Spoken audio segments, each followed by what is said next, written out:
Yeah, dude, getting holiday pay is real nice, actually. It's really nice. It's one of those things that you're like, oh, I don't have to come in and you're still going to give me the money? Thank you so much. I appreciate you. Like, and like I said, for like Friday, yeah, they ended up calling it like literally like 4 hours early. Oof. So I mean, we got out at like 4:30.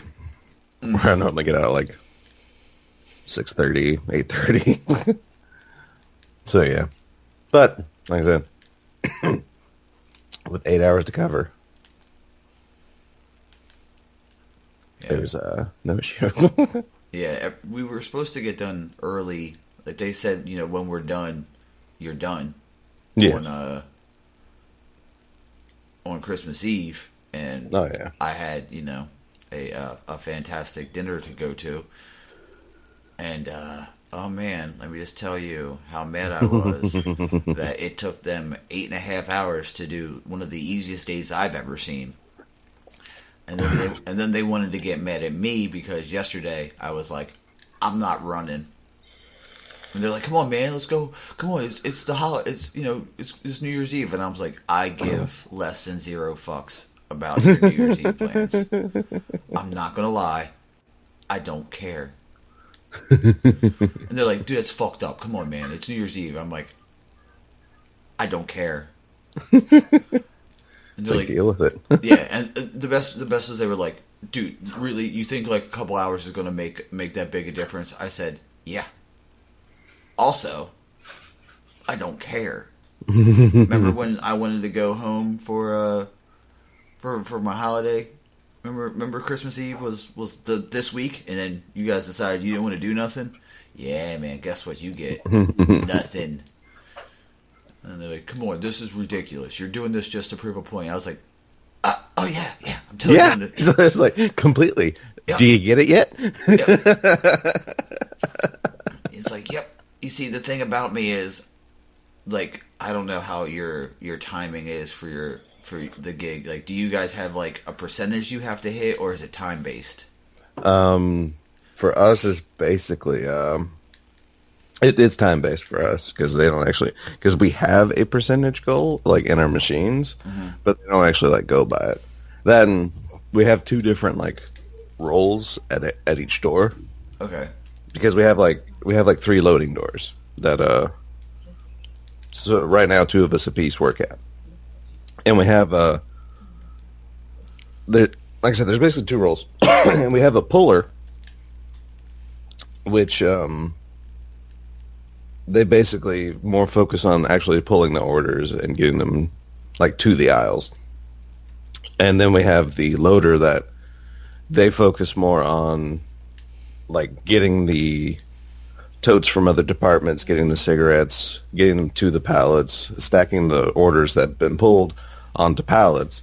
Then at the end of the day, those are the people that like check the routes and make sure everything's there before they get wrapped and put onto the truck. So, oh wow, you guys have a lot more steps than we do. Oh yeah, well I mean we're smaller, and yeah, I just pull the orders, and then the supervisor checks to make sure everything is good to go, and then after that, it's like, all right, you're on your own. Go fuck yourselves. Yeah, we actually get everything together. We actually get the other like departments crap together with ours because we actually wrap it and load it on the truck. And yeah, because recently I've been kind of bumped up to the loader position. So nice. Yeah, where I have been getting like. Because as a puller, I've been able to get like 80, 90, 130% of our target, whatever. But now that I'm loading, it's like, I'll pull out some days and it's like, oh, it's 70%. Boo. 60%. Boo. I did not mean this. I'm sorry. I apologize for nothing. But yeah. Yeah, it's a whole different dynamic. Yeah. To loading, because I can't really worry about the percentage because I'm trying to keep busy like doing other things and keeping things straight. Mm-hmm. Oh yeah, loading is a pain in the dick. And then also keeping an eye on the cigarettes, because while you might trust everyone that works with you now, You never know when someone might come in that... I mean, my supervisor already told me that they had some dude that was able to, like, consistently steal, like, a carton of cigarettes, like, a night, pretty much. Jesus Christ. Somehow. I'm not going to lie. I trust no one. I mean, I know some of my coworkers listen to this podcast, and guys, I appreciate you, but I've learned a very valuable lesson. People will stick a knife in your back quick as shit. Yeah, man. But yeah, especially when it comes to like the smaller setting, though, it's like the people you trust and actually people you enjoy, you know, quote unquote trust, and people you enjoy working with, tend to be those that actually, because there's like 4 of us or 2 doors that once one of us gets done, we kind of collapse onto the other door and help them get done. Yeah. And then there's one guy that he finishes his door and he leaves, which that's fair.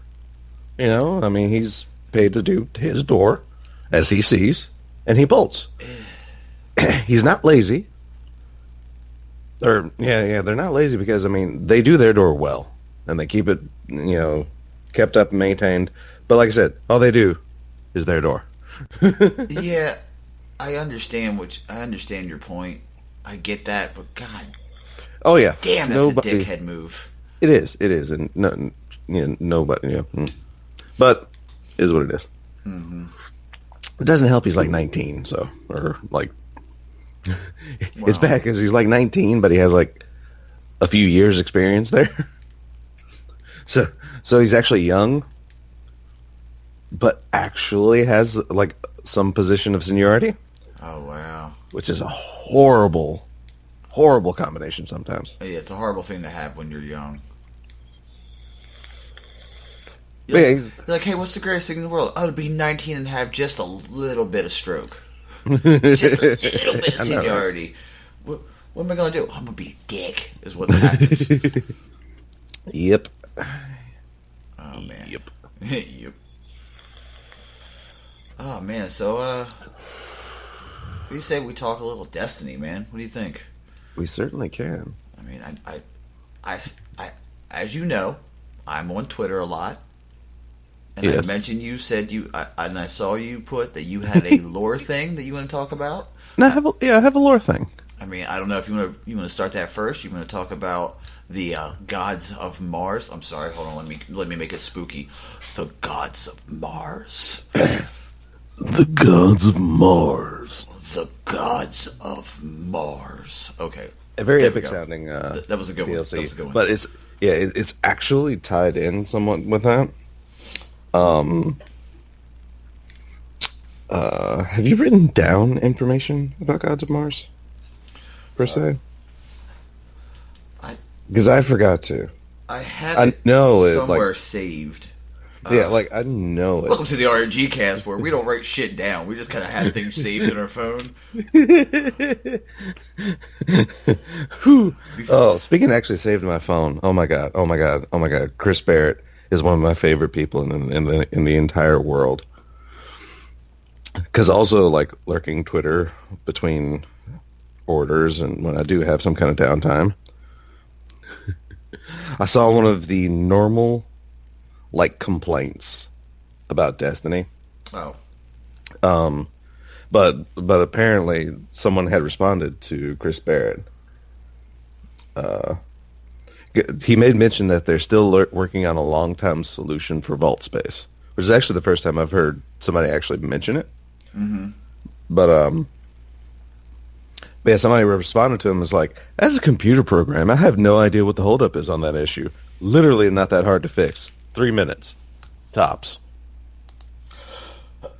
So basically your average programmer, quote-unquote douchebag. Yeah. Chris Barrett actually responded to him with the best, most simple comeback ever. He said, "We're hiring," and put him a link to their jobs page.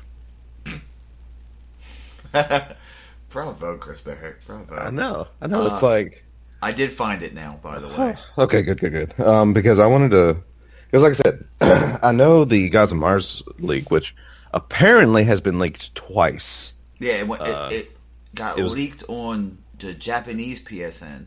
Yes, and then some other country PSN, a week later. So, and by weeks later, I mean now. Right now. The Destiny 2 expansion 2, that's a tongue twister. Gods of Mars sends your guardian on a long journey to a brand new destination, the frigid veil of Mars. So not a new destination, just a new area in the destination. Well, kind of like the EDZ. Yeah. With an array of new missions, adventures, and enemies to fight, Charlemagne has reawoken on Mars and has imprisoned Rasputin within an ancient vault. We can bring that up in a minute. Work with the elusive Anna Bray, long thought to be dead, in order to combat Charlemagne's remnants, free Rasputin, and uncover the secrets of Clovis Bray. The features: explore the Frigid Veil, a new destination that conceals the mysterious Clovis Grove, and Charlemagne's vault beneath the surface. Do you want to do these piece by piece, or just all at once and then bang it out? We can do it all. All at once. New story missions and adventures. Obvious. New themed armor, weapons, and gear to earn. New cooperative activities. New competitive multiplayer arenas. New enemy faction and bosses. Mm-hmm. All right. So we talked about the last leak, which. Well, I mean, not entirely. I mean, the fact that this actually creates an interesting pivot because this goes in the direction of Charlotte. I mean, if this is true, because nothing is confirmed or denied as far as I'm aware. But it creates an interesting pivot point because it's either going to be we're up against a Warmind or Nezarec, essentially, because that's like the main differential point on these things, other than also location, because one had it on a Saturn of Moon, and thanks to our lovely Lazarich, posted an entire thing in our Discord about the climate condition of whatever the crap the name of that moon of Saturn was. And interestingly enough, its environment is actually very similar to this frigid veil, which is a very icy and cold environment. Yes. Very reminiscent of also the plague lands. Was that what they're called? Plague lands in Rise of Iron? Yes. Yeah. And also, but the similarities are also interesting because apparently these Charlemagne's remnants, because there's like two factions, and both of them pretty much line up with the ones with the data mined information, because apparently one faction is going to be frames, and then the other faction is going to be nanites, which were not, the nanites name is a little weird, but the frames do line up with even the data mined information. So chances are, whatever it is, we're definitely going to be shooting at frames of some form. Well, yeah, with the remnants being frames makes sense, considering Charlemagne and all that.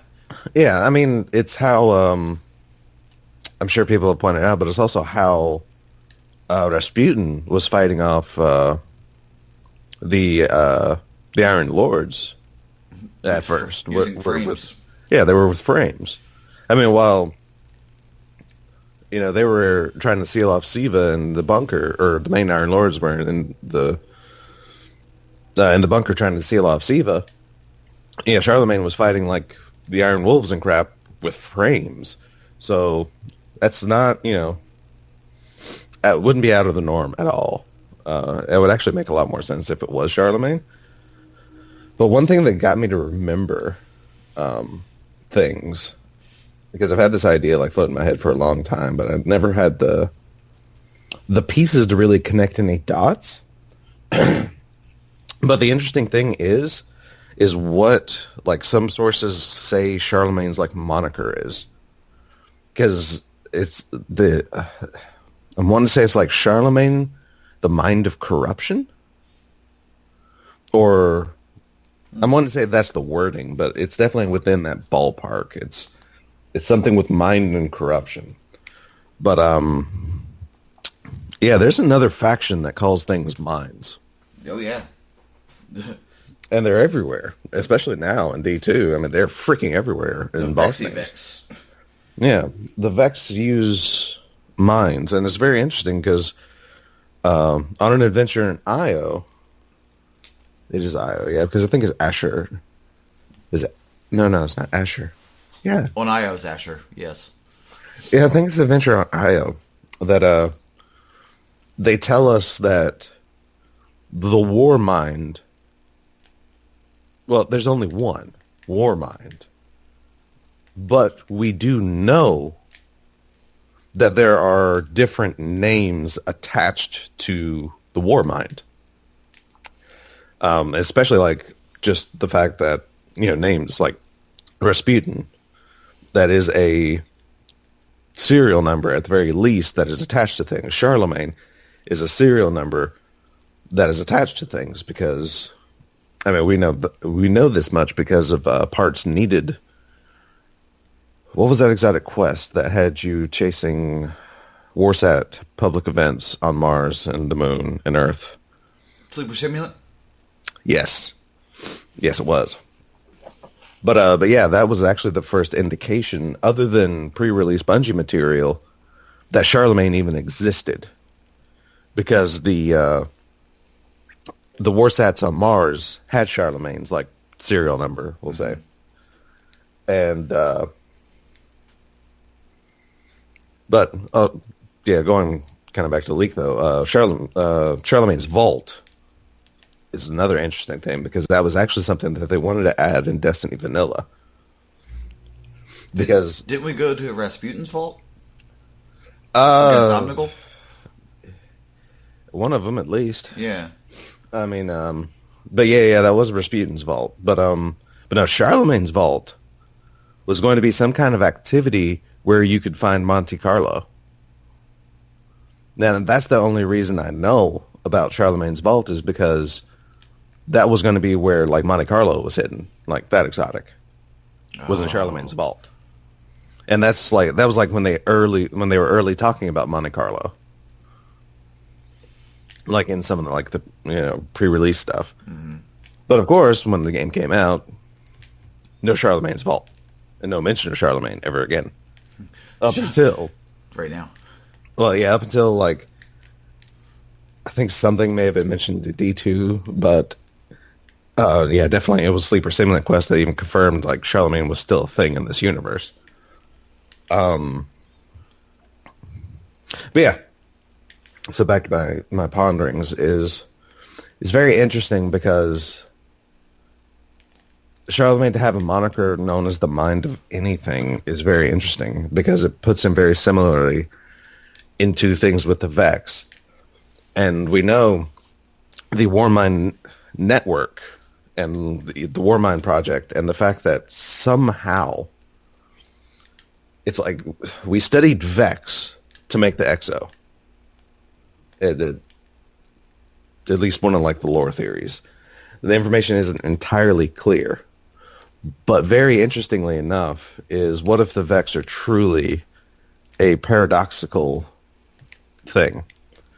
And the fact that it wouldn't be too entirely far-fetched, considering the Vex's time-traveling capabilities, but what if our Warmind network became the Vex? Yeah. Because again, I mean, Exos are similar to Vex, and I have this idea that one reason all the Exos have what I believe the Deepstone Crypt is, essentially, which, for those that don't know, the Deepstone Crypt is basically a dream where Exos go and kind of meet everybody. It's like, essentially, you meet Exos. That's a fucking network. Exactly. Now, we do know that the Exos were made at least in tandem with the Warminds, because I think that was a Clovis Bray project. Yes. Where the Warminds and the Exos and the Frames.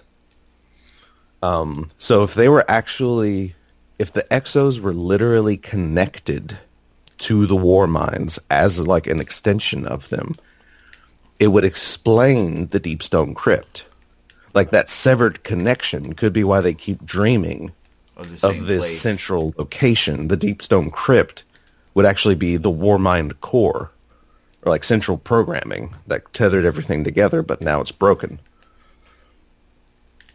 Like, that's my theory. And much like the Vex, Exos were once human.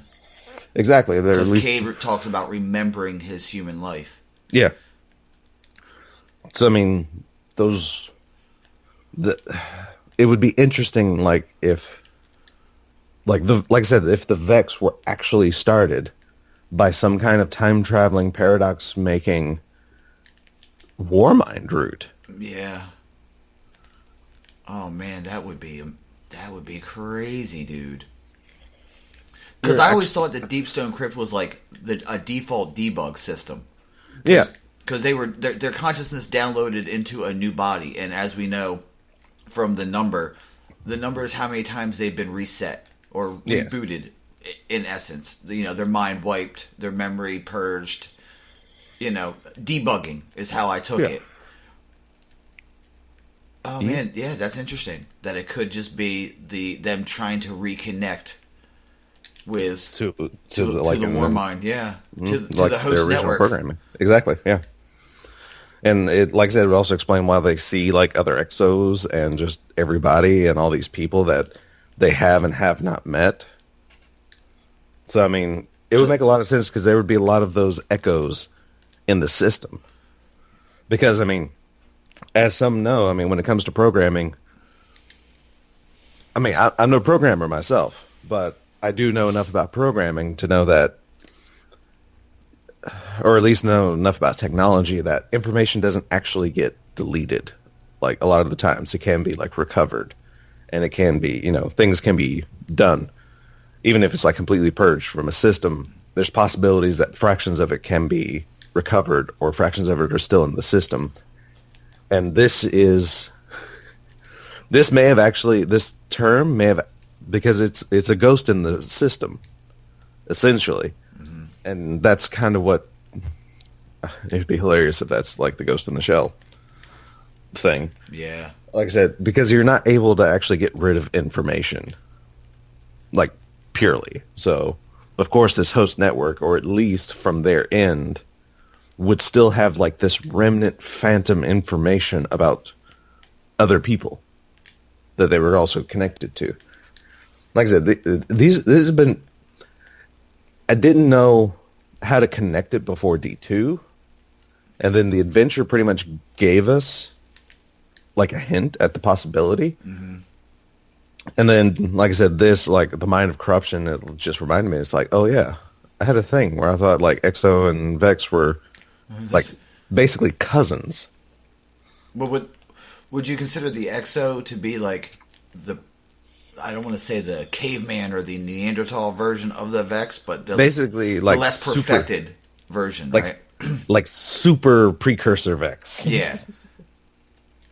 Like before, essentially, I don't know what time it would have been, or like, but it would have been some time. I mean, maybe even hilariously, it could have been, if this Gods of Mars is accurate, it could possibly be like, this could be like the pivot point, which would be hilarious. Like Charlemagne imprisoning Rasputin, summoning frames, maybe reconnecting Exos to the network, and centuries go by, they discover time travel, they change things, quote unquote, perfect things, and they start reaching out to time and space. And how odd how much of an I told you so or an aha moment would it be that if the raid lair, because they're not doing a different, they probably won't do a standalone raid, they're doing raid lairs now. Oh, they've already said that. Yeah, that it's meant that there is a mention that the Deep Stone Crypt. I know, right? Like when in the story to rescue Rasputin from Charlemagne, in the vault, it could be considered the Deep Stone Crypt. Well, that vault has been named as Charlemagne's. Mm-hmm. But yeah, these vaults, there has to be a central vault somewhere. Yeah. Because again, there is like one, like I said, there are these subroutines, which again, like using the terminology subroutines, that's how the Vex function. They make subroutines as part of a greater network of minds. Mm-hmm.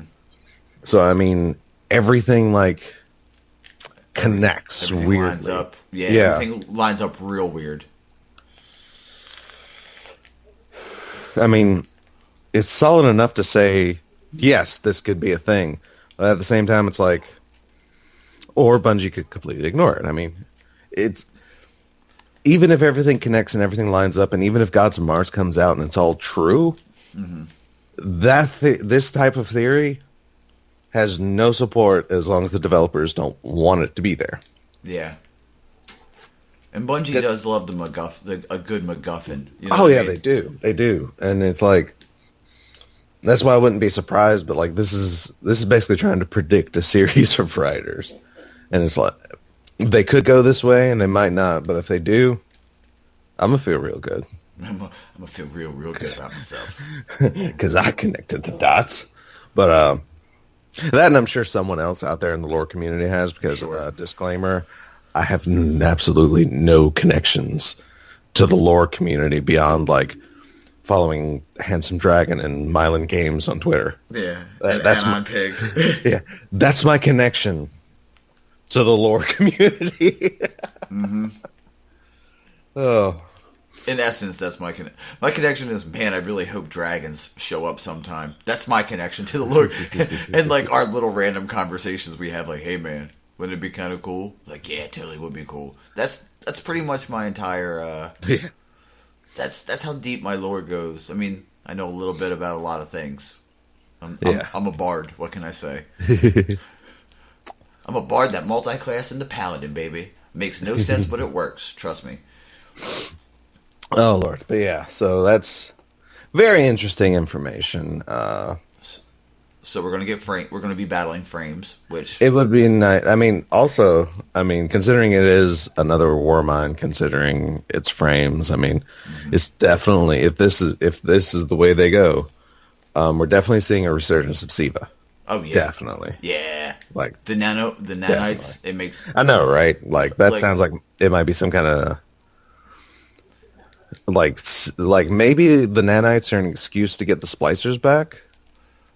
Like maybe. Or what if we get Siva-fied? Jesus, that word. Siva-fied frames. Well, I mean, maybe, that's what I'm guessing. Even the frames, just in general, are going to be. Maybe, to be like Charlemagne had found a way to.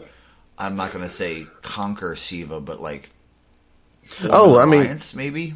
Well, you see, that's the thing, because the war mines can control Siva. Yeah. Oh. Because even Rise of Iron told us that even though the splicers were using it, Rasputin could control it. Because, I mean, it's part of like their programming and routine. It's like part of their core programming is what I'm guessing is that, you listen to what a war mine tells you type deal. Man. I forgot all about that. Yeah. So yeah, I mean, Charlemagne is like, other than repeating the splicers, Charlemagne is the bet, or a Warmind subroutine is like the best bet to really bring in Siva without it getting out of control. Yeah, it's gonna. I mean, I just know I can picture Gods of Mars going to drop, and then there's going to be the inevitable. Here's Bungie reusing assets again. Oh yeah, of course. But I mean, at the same time, whatever. Yeah. But shut up. I don't even care. But I read complaints now with I don't want to seem like that snooty white knight asshole, but I'm kind of just like, if I put you on a desert island, how long until you call me? No, right. But yeah, it's oh, and speaking of like just like great opinions and such, like I love the fact that Aeronite actually made like this long like these series of tweets actually giving just the most, like, even, just balanced. Mm-hmm. Here's an opinion. And guess what? It's not even popular opinion, like, view of Eververse, which I 150% agree with. But yeah, he went on, I mean, it just like went on, like, it was very well thought out, and it's like, you know what? I don't, obviously paraphrase, because I don't have everything loaded up in front of me. But it went on and says, like, I don't believe that Eververse is, I mean, okay, there's a better way to word this. But yeah, to his words is like, he thought Eververse was like the least intrusive and like least pay to win system, like when it comes to I guess things like loot boxes and such, like that he has ever like really been a part of. Yeah, I feel, and I agree with that. I do, but I also agree with the fact that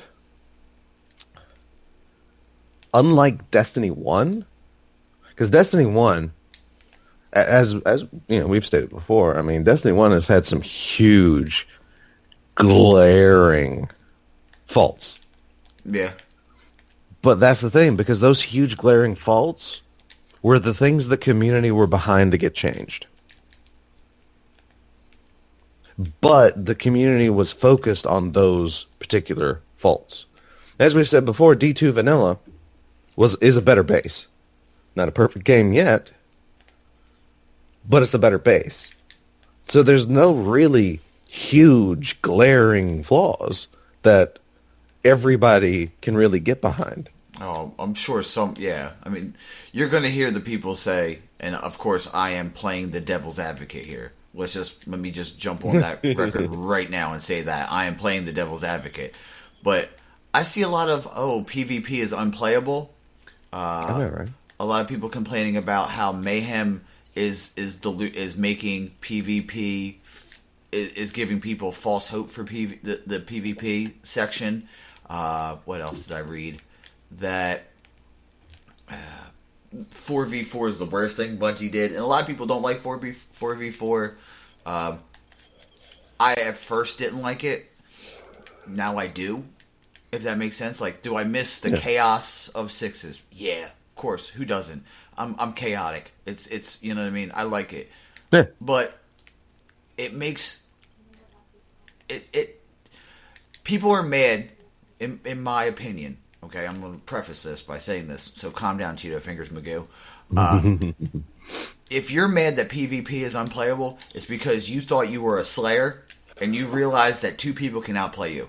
And sure, there's people out there who can outplay 4 people. There's great PvP players. There's at least one clip on Twitter. Yeah.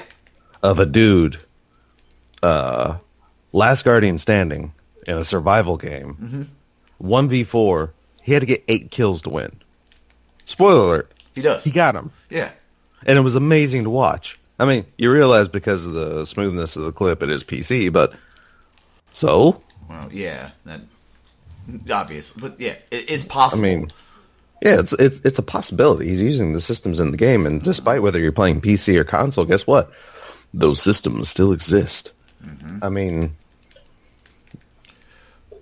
I understand that, like, there are certain things more popular on PC and, like, less popular on PC because of control schemes and exactly how, like, aim assist and crap works with mouse and keyboard and such. But, I mean, everything's still the same. I had a Masterwork Better Devils to drop, like, a week or 2 ago or something. And I felt like that guy. It's like, oh, hey, I can...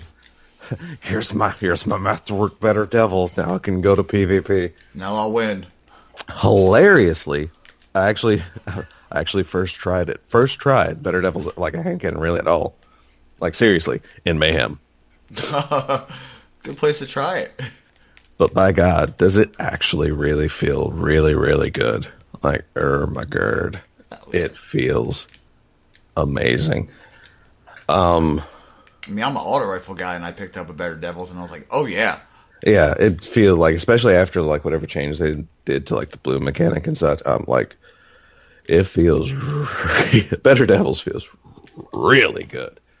So, yeah, I kept that Masterwork. Yeah, no shit. Yeah, and I think it has like a stability bonus. Oh, really? So it's like, oh yeah. That's like my masterwork positive outlook that dropped. Range. Oh, thanks. You're just gonna make it even better. I appreciate you. But yeah. I mean, it's people. Like I said, there's no like one unifying thing. There's a lot of things that people perceive to be wrong with Destiny 2. A lot of it is pure opinion based. Like legitimately, you can't. I mean, Bungie literally went in the direction of 4v4. That's their prerogative. Mm-hmm. Again, like coming from fighting games, like I know it's like awkward, but I mean, when you're dealing with sequels, this is why it's so foreign for me to really grasp and understand, because I came from a different background than a lot of people that are into Destiny. Because a lot of people that are into Destiny came from backgrounds of shooters. You know, either Halos or COD, or, you know, things like that. Like, more actively. Yeah. And COD, like, if you came from the background of COD and you're getting into Destiny, and, like, from the transition of Destiny 1 to 2, I can understand why you're shocked. Like, legitimately, I can understand, because COD, like, changes very little. Like, in very small increments from incarnation to incarnation. But Destiny 1 to 2 was like a completely, we're going to put you on your ear situation, because you went from a moderate time to kill game where Slayers could flourish with, you know, ability cooldowns and quick reflexes could really, truly, you know, thinking on the fly could serve you well in Destiny 1. Grenades every 4 seconds. Yeah. So, I mean, but then you go to Destiny 2, where their thought was smaller team size, more intimate engagements, slower times to kill, so that way you can understand what's going on, and to also promote more team dynamic. And like I said, those changes, I mean, it would take, like, if, legitimately, I feel like if COD, like, started going, like, in the direction that Bungie went with Destiny, it would take them like a decade to get there, like between incarnations of Call of Duties. Oh yeah, like to go from the fast twitch to like an actual team-based shooter would take them like a decade at least. Especially with their 3 developer system that they have. Oh yeah, it's gonna. I mean, as history has shown, it takes like 4 titles. Actually, it might be about 3-4 titles before you even really feel a change in any kind of direction, like any true change. But so I mean, I can understand like a lot of what started, you know, the whole PvP is unplayable type deal, and unwillingness to change. Yeah, I mean, come on, if you've like made a career, which I mean, people are young enough that they've made entire careers being really good at like Halo and COD and being Slayers. So, I mean, I can understand, like, you don't want to change because it's worked for you. And maybe you see it as fun. Because I've always thought it was very interesting that, like, the general, like, attitude is that slow gameplay is boring and dull and there's no need for it. Why sit back? Like, okay, scamming supers I didn't enjoy, like in D1, like scory scamming the supers all the way back in the back of a map. Mm-hmm. Like, that was aggravating because you're scamming. I mean, if there was a team just sitting back there just to sit back there and like bait the other team to make a move, that's strategy, which you didn't need in D1. Like I said, you could think on the fly and be successful in D1. It's not as possible here because, again, the way they focus things. But yeah. But coming from, like I said, a different background, like RPG, like especially Final Fantasy. Like Final Fantasy, like from one title to the next, can be completely and utterly different. I mean, let's just take, for example, like 10, 11, and 12. Oh, God, they're vastly different games. The PS2 age, let's say. Final Fantasy X came out, and it was even different from like anything else because they actually dropped what the last 6 titles had, the ATB system, and they went back to a turn-based system, which they haven't used since the original NES. And even when they remade those 3 games, they actually used the ATB system instead of a true turn-based system like it originally was. So yeah, Final Fantasy X came out, it was like, okay, turn-based system. Final Fantasy XI comes out. Well, that's an MMO. Mm-hmm. Final Fantasy 12 comes out. It is a single-player experience, but it uses MMO like map details and like mobs in area type deals and area transitions and stuff like that. So yeah, so you have 3 different games, all connected to a series, all sequels, vastly different. But of course, then again, that is a different situation because, I mean, actually, I haven't really played later Dragon Quest games, so I'm not going to get into that. But we like swerve off into like fighting games, which I use the example a lot because I like them. They're fun to watch. Like we go with like the Marvel vs. Capcom series, like from one sequel to the next, and how things have changed. Like Marvel vs. Capcom 1 was like, I don't even think tag mechanics were really in it. I can't remember a lot about it. It was the dark time. I know it was like 2v2. I'm pretty sure it was like 2v2. Marvel vs. Capcom. Anyway, Marvel vs. Capcom 2 came out, and all of a sudden it goes from like 2v2 to 3v3.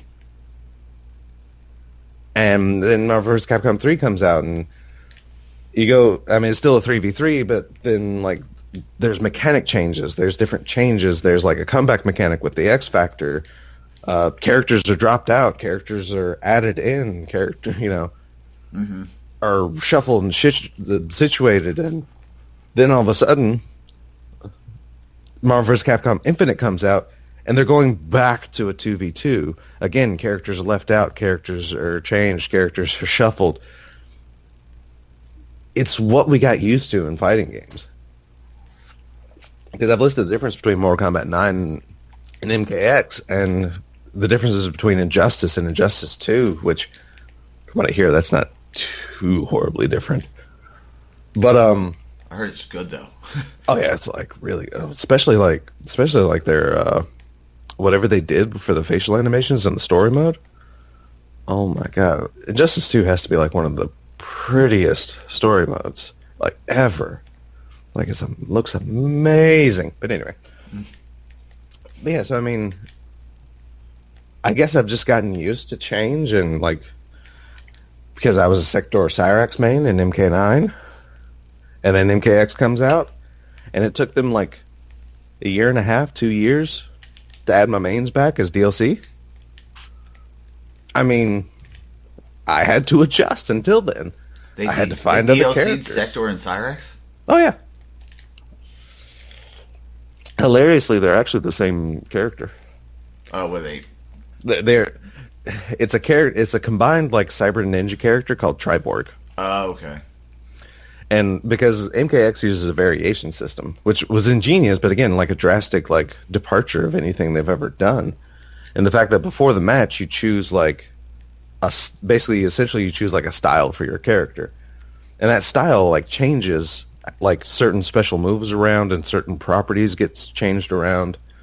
So you basically have like different, 3 different styles that just do different like mechanics. You have a lot of them's broken down into like essentially more rush down. Like Liu Kang, he has a style where he can like light his fist with fire, and as long as he does that, he's like doing more damage. And so you activate that, and this kind of like a rush down mode for him.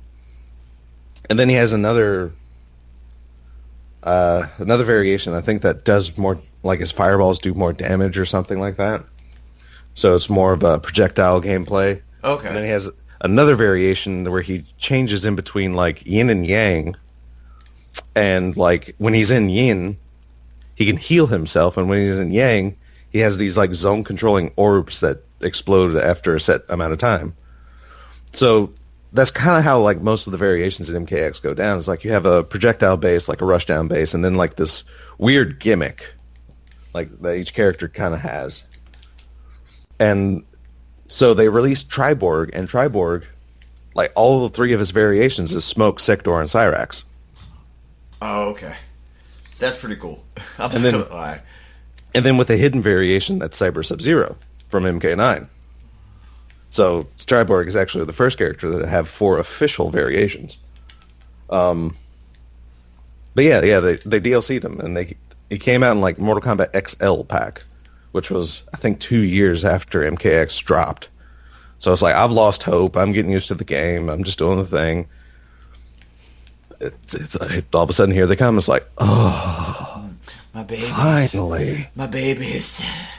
Finally, like Cyrax I couldn't quite use again, but Sector played pretty much identically to how he did in 9, so it's like I was able to pick him back up. No problem. But yeah. I mean, coming from fighting games, coming from different games, like if you, of course, another thing that's very similar to shooting, or first-person shooters, is if you've been into sports games, good Lord knows that sports games don't change. You basically have to like drop sports games for about 10 years and then come back to them, and then maybe there's a change. Yeah, same with wrestling games, but that's pretty much a sport game, right? Exactly. I mean, they're done by like the same people that do like all the sports games now. So yeah, it's essentially. I mean, I've actually done that because I think like one of the last wrestling games I got, I think it was like SmackDown versus Raw, like 12, like for 2012, around 2012 or something like that. Mm-hmm. And then it was like, which one did it? Because it ended up being on like, there was one on like super sale when I got a PS4. Well, probably so 13, 14. Maybe? No? If I could check my library, since it's alphabetical, WWE. Oh, nope, it's not in my library.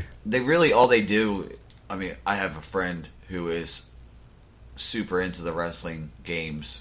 Not, I mean, I'm in the wrestling, but he's into the games now. Yeah. All they really add are any new wrestlers, new gimmicks, and then they add like create. They have a real big creation system. Oh yeah. I think the most recent one was now they added like a like how in some sports games they make you start in the minor leagues. Oh yeah. That's what they added in this newest incarnation of the WWE game. What, the story mode that started in NXT for like the last 3 iterations? Exactly. You can start. You start in NXT, and then you get called up and you get drafted. Which legitimately is a great way to do the story. Mm-hmm. Because they have their farm league basically. Yeah. So I mean, yeah. So it makes sense. Is it in purchase? Like, and not in my library for some reason? Oh yeah. 2K15. Okay. Yeah. So it was like, that's not too far back. Yeah, it was a few years different, but 2K15, like 14 or 15, is when they actually changed developers. Especially to the sports people, I think, and so it's like they were touting like pretty much all the same promises. Every sports box says like completely different system, new this, new that, everything's different, revolutionary creative class. Like, you know what? It's on sale. Yeah, I'll give it a shot. It's like everything was the same. It's like 100% the same. You just started NXT instead. Yeah, so it's like that's okay.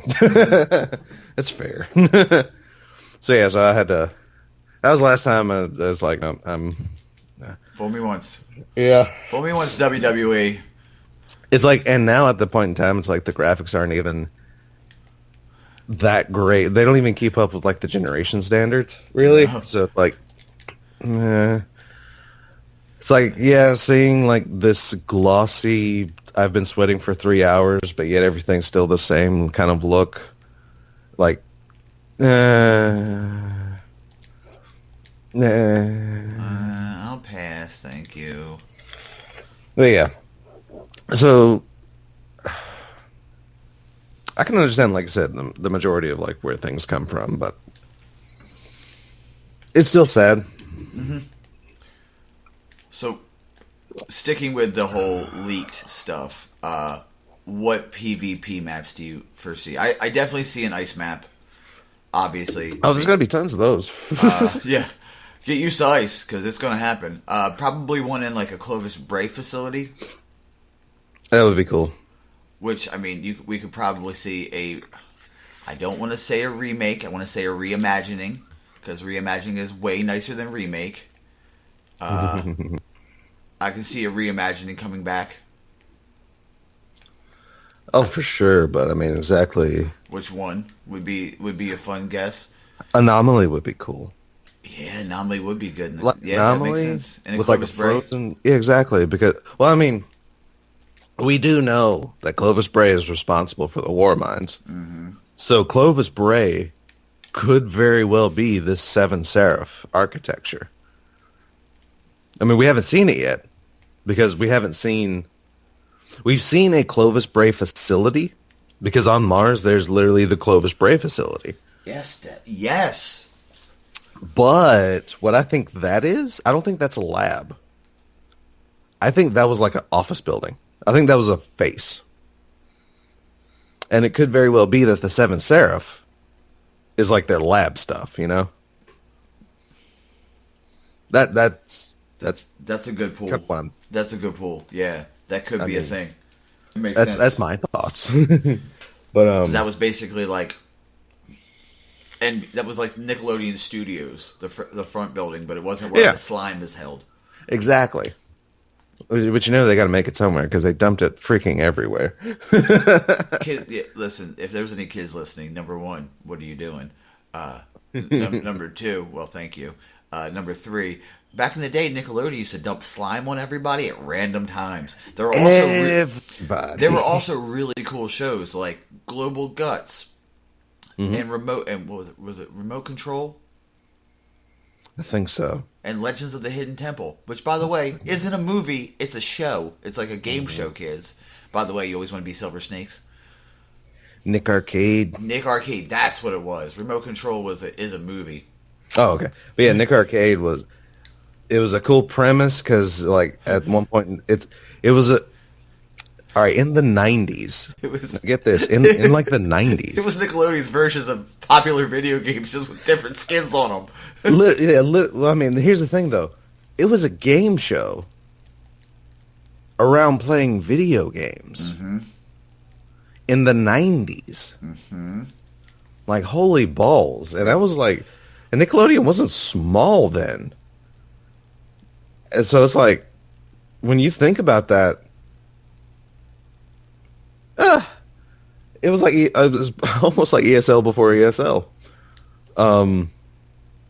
But yeah, like kids played video games, like knockoff Pong, and like a whole bunch of other crap. And then Mario. Yeah, and then they put them like for the finality, they put them in like in front of a green screen where they'd actually like be a character in this video game obstacle course, which was freaking amazing to look at because it's like, oh, they're in a game.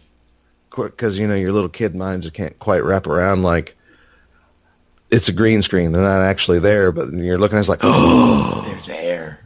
They're in the game. How are they doing this? And yeah. Where did you find this magic? Yeah. I want to do that. Yeah, exactly. Everybody wanted to. You know what else everybody wanted to do? Everybody wanted to climb the goddamn aggro crag. Everybody wanted to climb the aggro crag. Let's just be honest. For sure. Like, actually, like, ooh, that would be like the most prestigious thing ever, like having a chunk of the aggro crag. Mm-hmm. Oh. Yeah, exactly. Everybody wants to climb that aggro crag, baby. So tell 'em, Mo. Yeah. So tell 'em, Mo. Yep. What was her name, Mo? That was her name. That's what you called her. Yep. Which apparently I think she hated that. Oh man. But yeah, that was. What kind of new weapons do you think we'll see? I'm hoping we get something. I've said it before. I want more Lost Prophecy type weapons. I want that. That was amazing. That was nice. Like a seven serif type of thing. Yeah, for sure. I mean, come on, they already have like the base architecture that they can use to make these weapons. A, with the sleeper simulant, and B, with like the feedback fences. Mm-hmm. Because, you know, for those that don't remember, the ACDO feedback fences are 7 serif tech. Our serif tech. So I mean, yeah, that's a thing. I mean, other than that, I have hopes. I have hopes in it that I mean, I know for a fact that we're not gonna. I mean, people are gonna get their hopes up for the end all beat all greatest DLC ever, and I mean, going back to what we said, I think people have unnaturally high expectations for what for. They're like, oh, this is going to be the best thing ever. It might not, guys. You got to remember, Bungie doesn't listen to you. As much as you bitch and complain, Bungie doesn't have to listen to you. Bungie has the direction for this game, and it's either you hold on or you get off. Which there's definitely people, as I said before, you could use to get off. But yeah, you kind of do get used to the get off. But I mean, it's I know Eververse has gotten like more than its usual amount of flack, which I do. There's one reason I did mention Arrow Knight, and the fact, like a lot of the conversation posts, is I'm wondering. It's like I'm legitimately concerned about like sections of the Destiny community. Mm-hmm. I mean, yes, the actual RNG system to this dawning sucks. Like, it's awful. It's horrible. Because again, there's like no kind of like smart loot type situation. It's like the first Festival of the Lost all over again, and trying to get all those masks. Hey, you want some stuff? Here's some stuff. I spent at least $100 to get the masks. I got hooked with that first Festival of the Lost. I did, and like I said, I spent about $100 to get the masks. I regret it, but I had the masks, and I had that skull mask. So screw you, because I looked cool. But seriously, because somehow I've ended up with a few Dawning engrams. Have you? I have indeed a few. Yes. It's like, because I haven't paid for any. No, I don't pay for engrams. And it's like, but it's like occasionally I'll get this thing, where I do like my milestones, and then I come back and it's like, okay, there's my level up like illuminated engram. When did I get a Dawning engram? Mm-hmm. It's like, what the crap? But it's not when you get an illuminated engram. Because I've noticed that, and those are just an illuminated engram. So it's like, I'm trying to now figure out how, like, is it just a bug in the system that gave me Dawning engrams? No, you get them from completing the mayhem, and you get them for the heroic strikes milestone. Which those actually aren't heroic strikes. That milestone isn't heroic; it's regular strikes. Oh, well then, fuck me. I've been just running heroic strikes. I know. I did the same thing, and heroic strikes will count, but they count for the same amount as a strike. But yeah. Because if you know, like, if you go into like just the strike playlist, that's where the milestone actually is. Oh shit! Which I did the same thing. It's like, I'm just going to play out all of these heroic strikes, and then I realized it's like, oh wait, it just says play strikes. Yep, there it is. Oh crap. Okay, well actually that does make a lot more sense then. But because I was actually afraid like they didn't give, because I remember getting like the Dawning thing. I wasn't sure if they actually like gave the thing. But yeah, the RNG in them sucks, and because like the smart loot was like the first Dawning, I actually did like that better because, well, I mean, it being connected to SRL, there wasn't like a lot of actual like things, but the thing to collect were the sparrows. Yeah. And that was easy to do because the kits that you could buy to get the sparrows were smart loot. And essentially, if you got all the sparrows, you couldn't buy that anymore. So I really liked that system. I still spent a pretty penny, but I didn't have to overspend and get like the exact same crap out of a Dawning chest. Was it? Yeah, the chests that they had? Yeah. So, yeah, I liked the system better because it was more lenient. And then this Dawning again is a little bit of everywhere. That's a nice way to put it. Yeah, it's a little bit of everywhere. It definitely is random. Yeah. But yeah, and like the way Eververse works right now, yeah, it could definitely use some tweaks. But it's not the issue. It's like it is in no way the issue. I really feel concerned for people that feel that they cannot enjoy this game fully because they can't buy or they don't want to buy from Eververse. Because there's such a huge part of the loot pool, which is kind of true, yes, that is segmented off of Eververse. It's kind of true. There's a lot of diverse loot put off into Eververse. But I'm sorry, if you cannot complete a game or cannot enjoy a game because of cosmetic items, then I really need, like, I would really, I'm concerned. I'm concerned. As a fellow human being, I'm concerned for you, sir. Oh, yeah. Yeah, like, if it really isn't that big a deal. It no. isn't. It's not like it's game breaking. It's nothing. No. It's not like I can buy a weapon from Eververse that has the quickest time to kill in the history of Destiny 2 and win. It's not like, I mean, yes, they did like take sparrows and ships. Like those aren't in outside loot pools anymore. But if you were playing a raid purely, like who actually, especially, okay, all right, here's a question. Basically for those types of people. If you played like D1 vanilla, when Vault of Glass dropped, or even just up until like Dark Below, like were you playing Vault of Glass just so you can get Chatterwhite? Did you dismantle every Fatebringer and Praetus Revenge and Machine Gun and Shotgun? You dismantled all that and every piece of armor because, you know what, no. I want my Chatterwhite. I bet you didn't.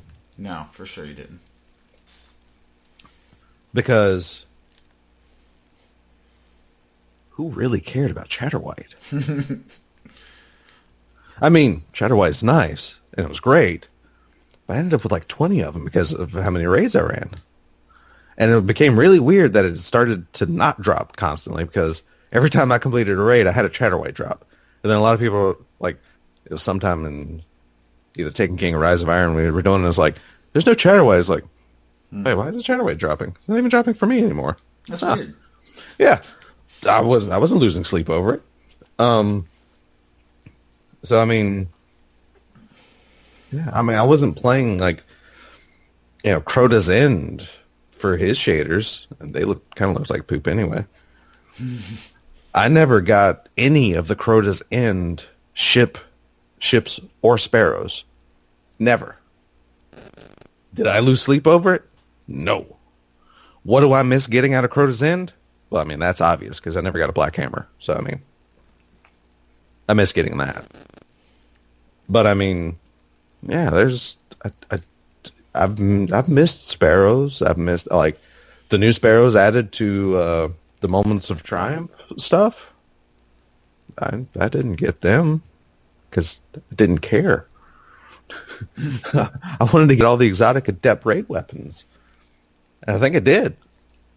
So I didn't care about anything else. I didn't even care about the legendary drops. I just wanted, like, the collection of the exotic adepts. And I got that. So I was like, I'm done. Like, it's never been high on my priority list. I mean, maybe there's people out there that really played through all these raids and was really hoping for that shader drop. I mean, if that's what you want, I mean, go for it. I mean, that's all you, but that's some odd priorities, if you ask me, when you're playing a shooter and you're not looking to get the guns. Yeah. It's a weird part. You get your priorities all jumbled up. No, right?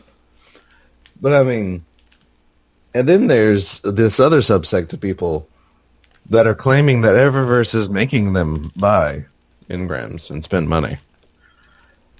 You, sir, need to put down all video games because you don't need to buy anything. I mean, yeah, these are the type of people that I'm wondering has that, because there's like a bipolar condition. Told you. Apparently somebody's calling, ringing the alarm. Yeah. Wife cooked an hour ago. And, yeah, it's just now beeping. Good morning, everyone. If you're listening to this. In case you weren't ready for it. Yeah. If you're listening to this on your commute on the way to on the way to work, we just saved your life by waking you up, or on your way home. But either way, you're welcome. Yeah, RngCast saves the lives. But yeah, there's like a subsect of because I knew one guy, like he had a bipolar condition, but it wasn't really like, you know, mad or depressed like mood swings. He actually like couldn't control, like he had issues controlling his money. He could not control his own money. He spent his money like willy-nilly. And that was like part of his condition. Really? Yeah. I don't fully understand it because I didn't really like him. Yeah, I didn't really like him, so I didn't really hang around him too much. So I don't know it, you know, fully. But like I said, all that I knew was wrong with him is he was diagnosed as a bipolar, and he actually had like an intermediary to his money. He did not control his own checking account. He had one, but he was not in control of it. He basically was one of those people that had a middleman to get to their money. So, I mean... That's some shit. Yeah, I've never heard of that. Yeah, neither had I until then. So, I mean, I'm wondering if some of these people need to, like, get a diagnosis. Because, I mean... I think I saw a video of a guy who said he spent, like, $1,000 on fucking Eververse stuff to get all the Dawning gear. I think he said it was. He spent $1,000. Why? It was literally why amounts of money. Right? Like, why would you spend that much money to prove a point? Like, to prove a point, you're going to do that. I mean, you're either like taking a risk and spending a lot of money to quote unquote expose a horrible system. Mm-hmm. Or you're kind of bragging and flexing. It's like, see, I just got $1,000 I can drop on this. And I mean, it's a completely awful system. And I had to spend $1,000 to get everything. But I did it for you. It's like, no, you didn't. Shut up. Yeah, you did it to say I spent $1,000. It's like every like Overwatch player and like YouTuber that does like the 50 loot box openings like twice a week. Yeah. Stop, please. That's a lot of money, dude. Stop flexing. just stop. It's a shit ton of money if you think about it. It is. I mean, I have rent. and legitimately, like, watch some of those videos. And like, I'm not saying Eververse is better or worse than that, but Overwatch is not like that far behind. Mm-hmm. Like when it comes to the RNG of their system. I mean, Overwatch. I haven't even really played Overwatch a lot, but I've watched a lot of, like, unboxings. Yeah, I do too. And they do not go well. Like, legitimately for 50 plus boxes,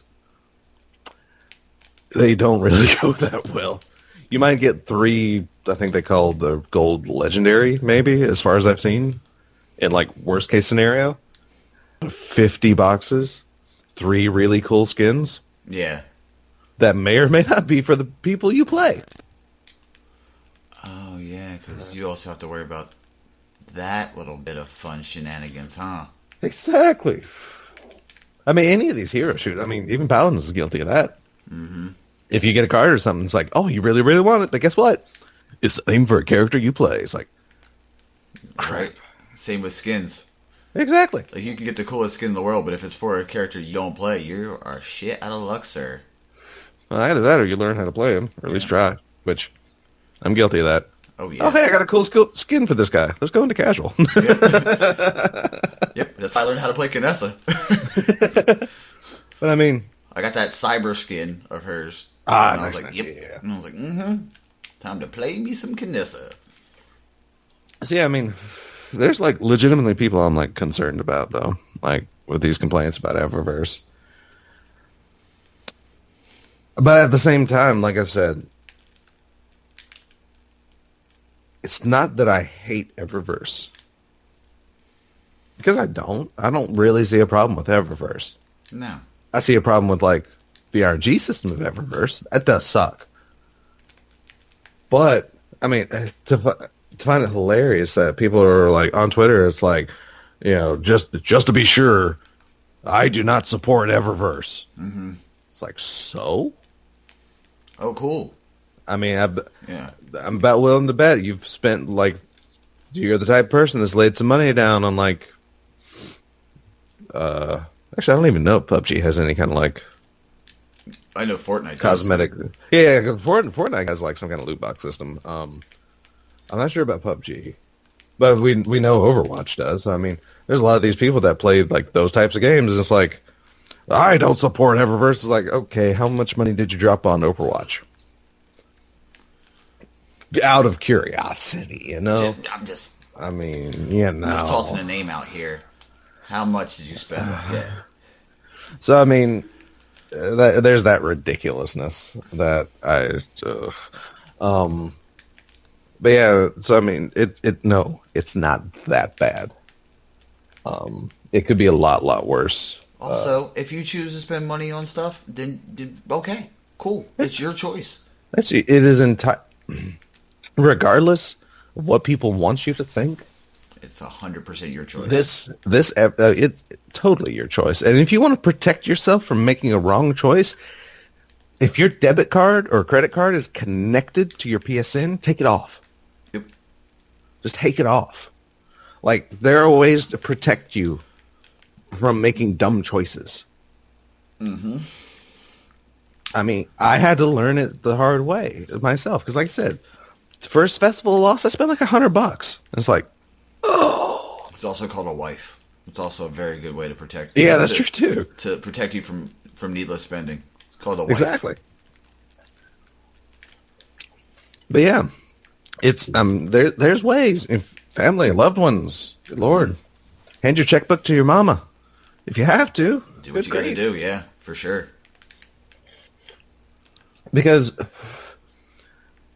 I mean, unless this actually is the case for somebody, in which case, I mean, call the police. What are you doing? But no one's holding a gun to your head saying, buy dawning engrams now. No, that's not happening. I mean, I'm not going to lie. I'm looking at St. 14's Gray Pigeon right now, and I'm like, I have a couple dollars. Well, I mean, but that is the other side of the Eververse that a lot of people, like, this is a legitimate thing that I've seen on Twitter, is the fact that you can't buy items outright. Mm-hmm. And that's true, because you have to basically, in order to even buy items, you either have to be collecting and, like, dismantling most of what you get out of, like, illuminated engrams. Or you have to buy engrams, Eververse engrams, or dawning engrams, with the intent of dismantling pretty much everything you get. Yeah. Unless you just happen to get what you want. like I said, that's another system I'm not a fan of. Now, I do like the whole featured thing and like the whole, what was it? The weekly rotating. Yeah. I like that system. And, you can even leave that up with Bright Dust connected to it. But like a lot of people said, if you could have a store with, if you could have like a store with all this stuff that you just buy at will, then that would be like a better way. And I do agree with that. What, with the Eververse? Like with the collectible stuff? Well, I mean, if they had if they had like a store that like how Bob. I mean, essentially, Warframes. basically, like how Warframe has the market. Yeah, I kind of like that. I get what you're saying. Okay. But no, actually, legitimately, like, that part of Warframe is not a bad, like... You just heard Des get really bummed, guys. you just heard Des get super bummed. Yeah, I guess so. If that's what you want to say, Buster. Yeah, I guess you want to... Well, it's not the first time I've heard that comparison, and the first time I saw it on Twitter. Put $1 in the Warframe jar, Buster. It's like, oh my god, y'all could use to learn from Warframe. And it's like, shut your whore mouth. It's totally different. I play Warframe a lot. It's totally different. Destiny and Warframe are two different games. It's like comparing. They are. It's like comparing Final Fantasy and Mario. Yeah. But I mean, the one thing I do see out of that statement is, yes, Warframe. The fact that Warframe has everything. I mean, they literally have everything on their market. But yeah, if Eververse could like have a list of things, like a more comprehensive list of like buyable things, then that might be a little better. But then you get into the concept of, well, how do you price it? Like, would the prices be fair? Because I actually looked it up, and Dawning and Illuminated Engrams are basically $2.50 a piece. Wow. Basically. Yeah. Basically, because you can... So a big Red Bull is... No, a medium Red Bull. For $4.99, because that's the lowest that silver goes, you get 500 silver. That's true. And each engram is 200. Mm-hmm. So you can get 2 engrams, and you have 100 silver left over. Which is a better pricing schematic so far than Warframe has, because you can buy the lowest bundle of silver, and you can still get things. You can drop $5 and get 2 engrams. What is that 2 engrams going to get you? Probably nowhere in the neighborhood of what you want. Yeah. But if you're lucky... Could get you something. You get you something. And if you do get something, I was just going out and playing the lottery. Yeah, true.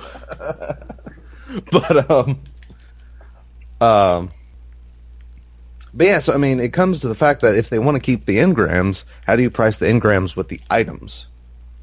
And then, like, does Bright Dust actually become, like, a keepable thing if you're not going to do engrams? Or that's a lot of, like, systems to really consider. And there's a lot of, like, pricing and such.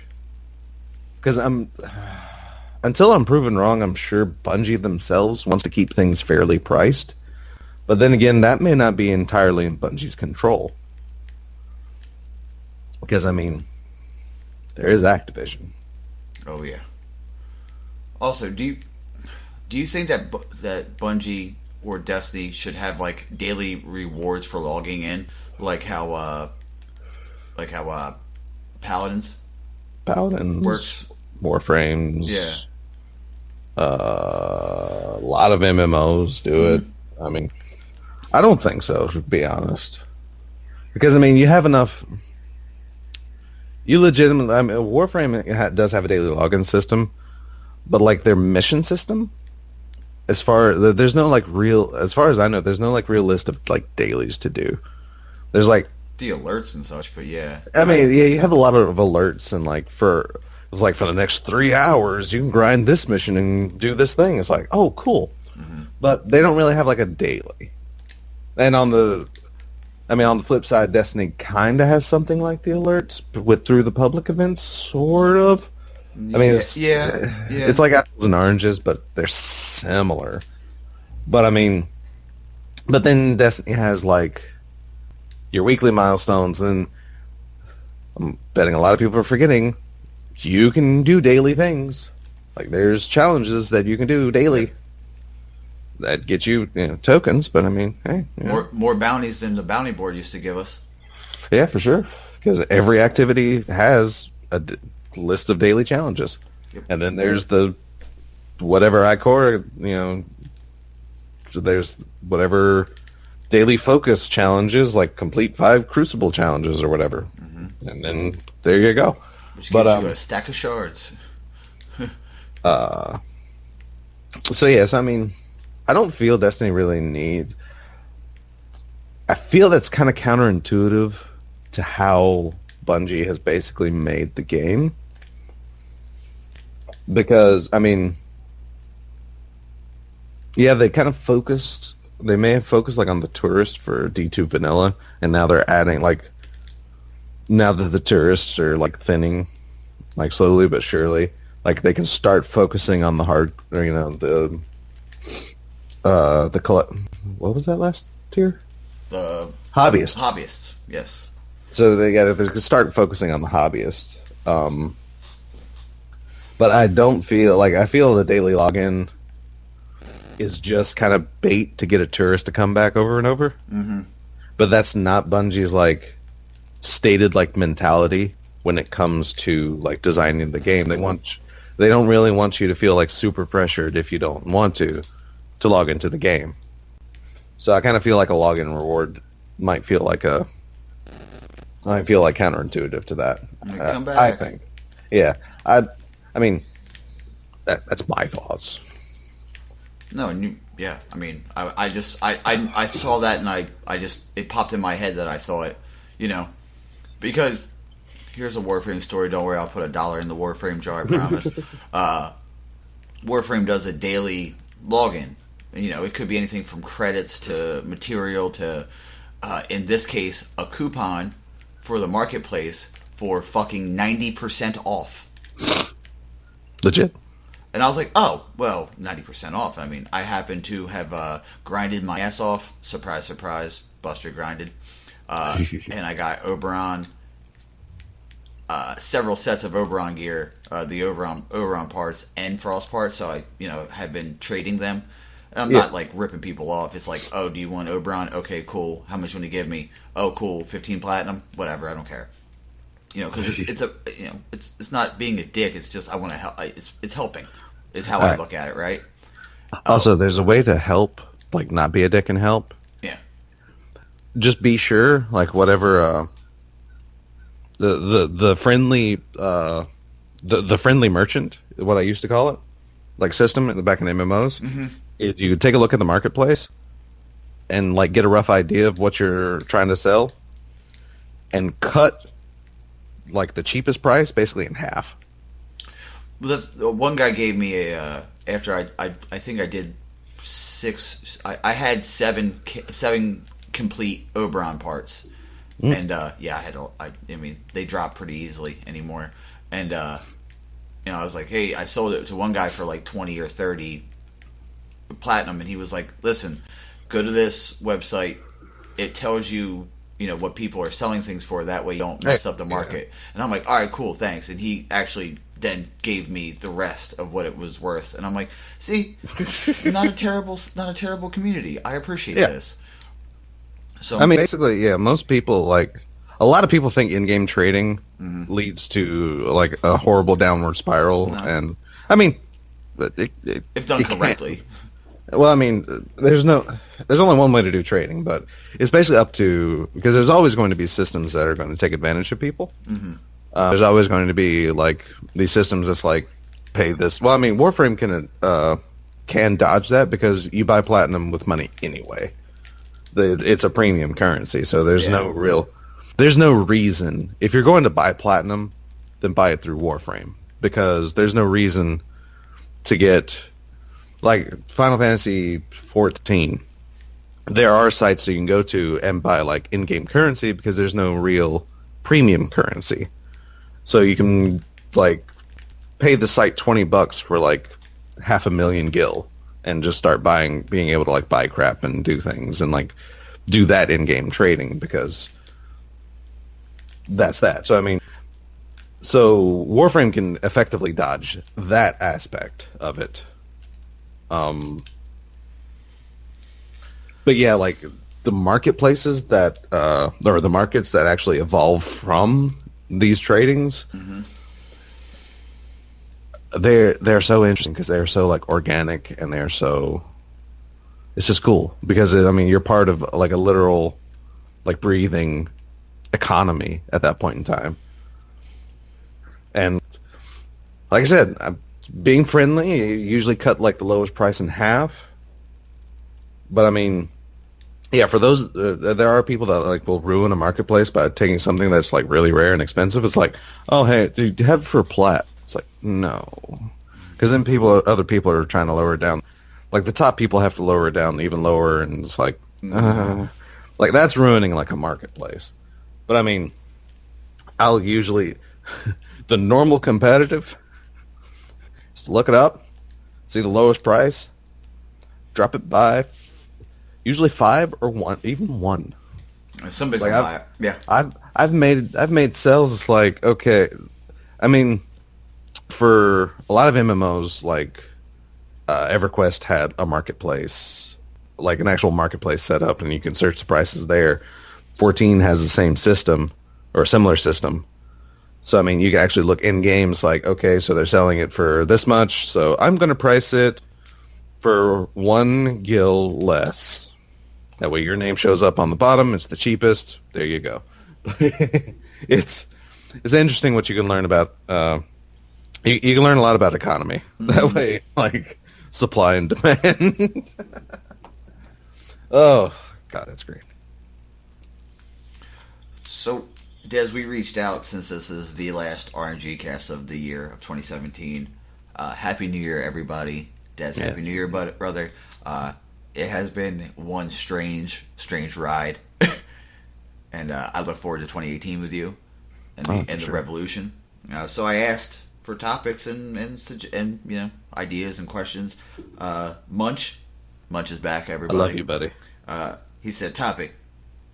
You're all sexy, just saying. Oh, thanks, Munch. Thank you. You sexy beast, you. I still want to get you. I still want to get you to do voiceover to do our introduction. I don't know why. I just think it sounds classier. The English accent, saying like, "Ladies and gentlemen, I present to you the RngCast." That's all I want. That's all I want. Return the guest from 2 weeks ago, rather, Lazarus. Any excitement at all for the potential new race of bad guys in DLC 2, and will they be infused with Siva? I think we covered that pretty accurately. Yeah, me, Laz, and Burning. Yeah, I saw. Had a very nice conversation about things in the topics channel. That made me turn off the notifications. Thank you very much, because as an admin, I was set to have all the notifications, and I was at work, and my friend was like, and I was like, Jesus Christ, what the fuck is going on? I thought something was wrong. I thought, like, you know, Jess was hurt. You know what I'm saying? I just thought something terrible happened. No, it's just me jacking my jaws. Yeah, you guys jacking jaws. Guerrilla Golf. Okay, you get one piece of lore to make the new DLC. What do you choose, and how will it tie into the current story? I'm going to guess Buster's general lore topic, because I don't think it's going to be hard. I think he's going to go for the obvious answer. And go, Ahamkara. Would it be dragons? Dragons for 12,000, Alex. Yeah, no shit. We're playing Jeopardy. DR blank. Yeah, right. Take a guess. Can I buy a vowel? Yeah, yes, you can. But yeah, that's my guess. Yeah. Ahamkara or Dresdenir. That would be nice.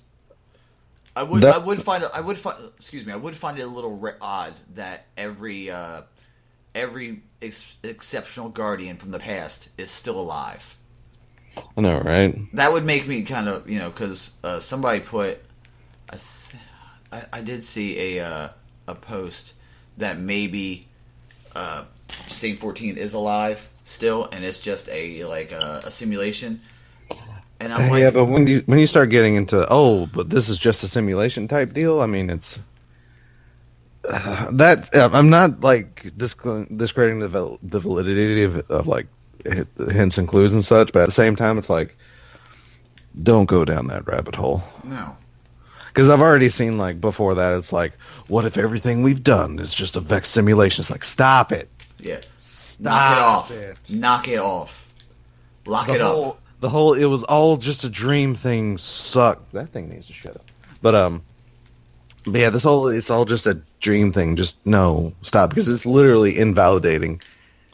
I mean, sure, you're wasting your time playing a video game. But that means everything you've learned about this video game is for the past 5 years has been invalidated because it's not even true. Come on. Yeah. Stop it. Stop it. Enough. Des, did we cover yours yet? No. Because in one end, it would definitely, it would probably like tie in with Dredged and Ur. Because my lore bit, yeah, it would definitely be like similar, if not Dredgen Ur himself. I mean, we've heard the story of Dredgen Ur dying, and I mean, we haven't heard of Dredgen Ur himself coming, being alive. But he does have like a set of followers. Maybe Tolan? Well, I mean, there's like these Dredgen disciples. No, you had the Ur, or did they take the Ur name? No, they took the Dredgen name. So yeah, it's like, which is weird because it was the thing that they were kind of leading up to, even in like Last Rise of Iron, and then they just kind of like, it's like gone. But I mean, there is like a ship that does still mention like this clan of like Dredgen Ur, like following in their footsteps, like making thorns and like doing this and the other, and the smoke detector is going to get on my nerves. I apologize, but Sorry. but I mean, there's really not much I can do. One thing I would like to see, which has been like not really a hot topic, but I mean something interesting since the Taken King, and that is like, what if we follow that path ourselves? Oh. What if we kind of darkened our light a little bit? And like, because it'd be I mean, all the lore pieces are there. There's like a clan. Like, maybe we don't join it per se. I'm not saying we're like, betraying. There's anything like betraying anyone or anything. But like, we go to infiltrate this clan. Mm-hmm. And they walk us through. I mean, it could also be the return of Thorn or a Thorn-like weapon. Like, imagine, if you would, an exotic weapon that it's basically always going to, I mean, it could even always be called Thorn. But what you make depends upon your preferences. Like, it's maybe always an energy weapon. Like, if you like hand cannons, then your Thorn, you can make an exotic Thorn hand cannon. And like, if you like auto rifles, you can make an exotic Thorn auto rifle. Like, Ooh. Like, the end of this Thorn quest is like situational to what you want. And like, you can go down this path to these very specific points and like make this Thorn weapon, and through that you actually gain access to like a corrupted or dark or flipped or whatever version of your subclasses. Yes. And like I said, your weapon could actually be like the key. It could be like, exotic quest, do this and use this weapon and taint your light, or whatever, feed off the light of others or whatever, and then you gain a new subclass access. Or maybe it's an entirely different tree that just has different effects to your subclass. Dark Void. Yeah, exactly. So I mean, because as we find out in like the Song of Savathûn, like, we have heard that Void Light is the closest to the darkness or the deep. Mm-hmm. But as we in the Savathun song strike in D2, we do find out that the Hive has no way of manufacturing even void light. They cannot manufacture any light. Yeah. Void light, solar light, arc light, they can't do it.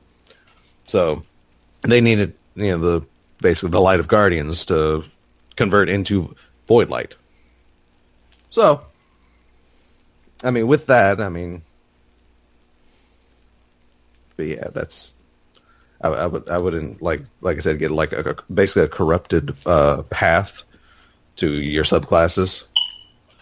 And there was a write-up in Taken King that was amazing, because they went through with like, they basically made a corrupted subclass. It was kind of like non-elemental. Mm-hmm. So, which is another thing they could do. It's just like no real element to it, but, or a different element entirely.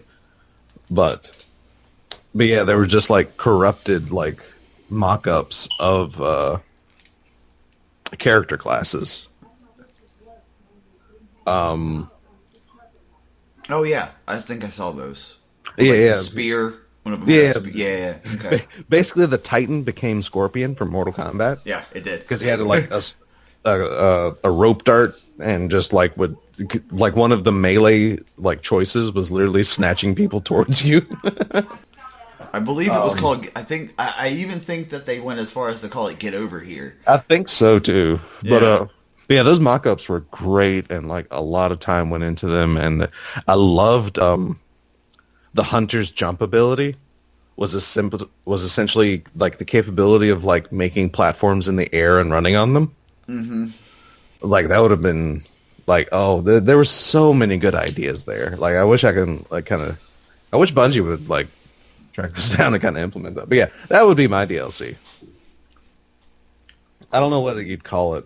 Every rose has a thorn, maybe. The Call of Yore. It's something like that. But yeah, I would really, and then of course, probably like wipe out use this newfound power to gain an advantage on the cult because reasons, plot that. Become the leader. Yeah, or destroy it from within. That would probably be what it would be. Either destroy it from within or make an alliance. It's like, you know what, these guys are actually after the same thing as us. They're no threat. Here's more backup. Yeah, bring them into the fold. Yeah, something like that. Yeah. Or Tolan is also a possibility of that, because, he is literally talking to hive gods in their throne world, so. He flew through worlds with green dying suns, cutting swatches into time and space with screams. God, I love the way it's written. Subcult reached out and put he replied with "Keep safe." Apparently, over the weekend, the Christmas week, a streamer got swatted and killed. Oh my! Hey, it's not fucking funny. No, it hasn't been funny. It's never been funny at all. Someone lost a son. A mother lost a child because someone decided that it would be funny to call in and get this guy swatted. Let's just think about that. That is awful. Yeah. Oh, that is. Yeah, it's dark as shit, right? Because that's always the possibility. Because you're literally, because that's the thing about swatting people is you're literally putting the police on high alert to a high hostile situation. Mm-hmm. Yeah, police get trained for this kind of stuff. This is like borderline military training for them. That's not stuff to play around with. It's like in the least. Not funny. Not humorous. Because you're putting armed people in a position that doesn't even need to happen.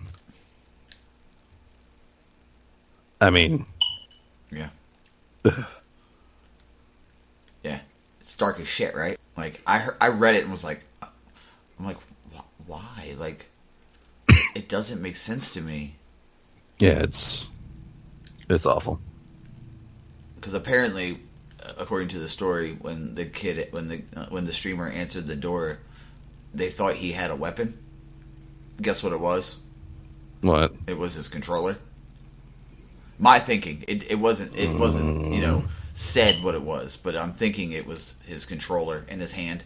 I mean, yeah, because they're streaming if you're playing a game, like... Somebody knocks on your door. I've done it 100 times when somebody knocks on my door. I hold the controller, literally thumb on the button.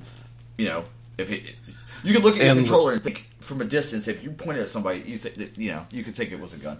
And legitimately, when you're holding it with one hand, like at least for a PS4 controller, like it kind of naturally, like your hand just goes into like this gun formation, basically. So I mean, yeah, if they're not 100% like, because again, high alert. I mean, they're supposed to like notice this kind of stuff, and yeah, if they have a feeling like something's there, because I mean, police are trained. Yeah. I mean, they react. Yeah, exactly. So I mean, if it's in their training, it's in their like entire job basically to make snap judgment calls, and sometimes they're right, sometimes they go horribly wrong. Yeah, it's like what could have been in the shape of a gun. Like for a split second, you may look like a gun because again, your hand's in like that natural position. That could be what he mainly saw, and it's like, yeah, it's like that's awful. And the fact that people think it's funny to do that. Because I don't know if... I mean, we might just go on a random tangent here, but have you ever been cuffed? No, I've never been cuffed. I've actually... There's only been twice that I've been in a police car, and that's neither of those times have been, like, arrestable offenses or anything. Okay. Yeah. Because until they know... Like, you put police on high alert, until they know the situation is handled, they are on 11. You know what I mean? They're going to put you on your face. They're going to put a knee in your back. They're going to cuff you. They're going to stand you up. They're going to sit you down. They're going to talk to you. And once they figure out everything's wrong, then they come down. But it's fight or flight, and they are in fight mode. Yeah, exactly. And that's, like I said, they're trained to be. Mm-hmm. And I mean, when I was a kid, I've watched shows like Cops, and being in Alabama, we had a local one. MPD for the Montgomery Police Department. Guess where Little Raven was watching that from? In the city of Montgomery. Yep. So, no, I don't screw with the police. Like, those shows taught me. I don't screw with the police, because once they go into... It's like, if they go into an edgy situation, they're pretty... you can tell, like, watching a show like that, you can tell, like, when they're in, like, high-tense situations. Because they're kind of on edge. Like their entire body language is different than when they're just talking to people or when they know a situation's just weird. But yeah, and then once stuff like goes down, they like snap into like I said, you're getting like tossed against something. Mm-hmm. Like if you're lucky, one cop is like on you, holding you down and cuffing you. If you're not, you've got like 6 people holding you to the ground while they wrench your arms around. Which, yeah, they're not making sure you're being treated delicately. No, they're getting your wrists together, whether you like it or not. Yeah. There's 2 ways this is going to happen. Yeah. Either you relax or you fight and you make it worse. Yeah. And I mean, it's... Holy crap. Yeah, it's not funny. No. It's typically little kids that do it. They think it's hilarious to get someone swatted. And it's not hilarious at all. No, at all. It's...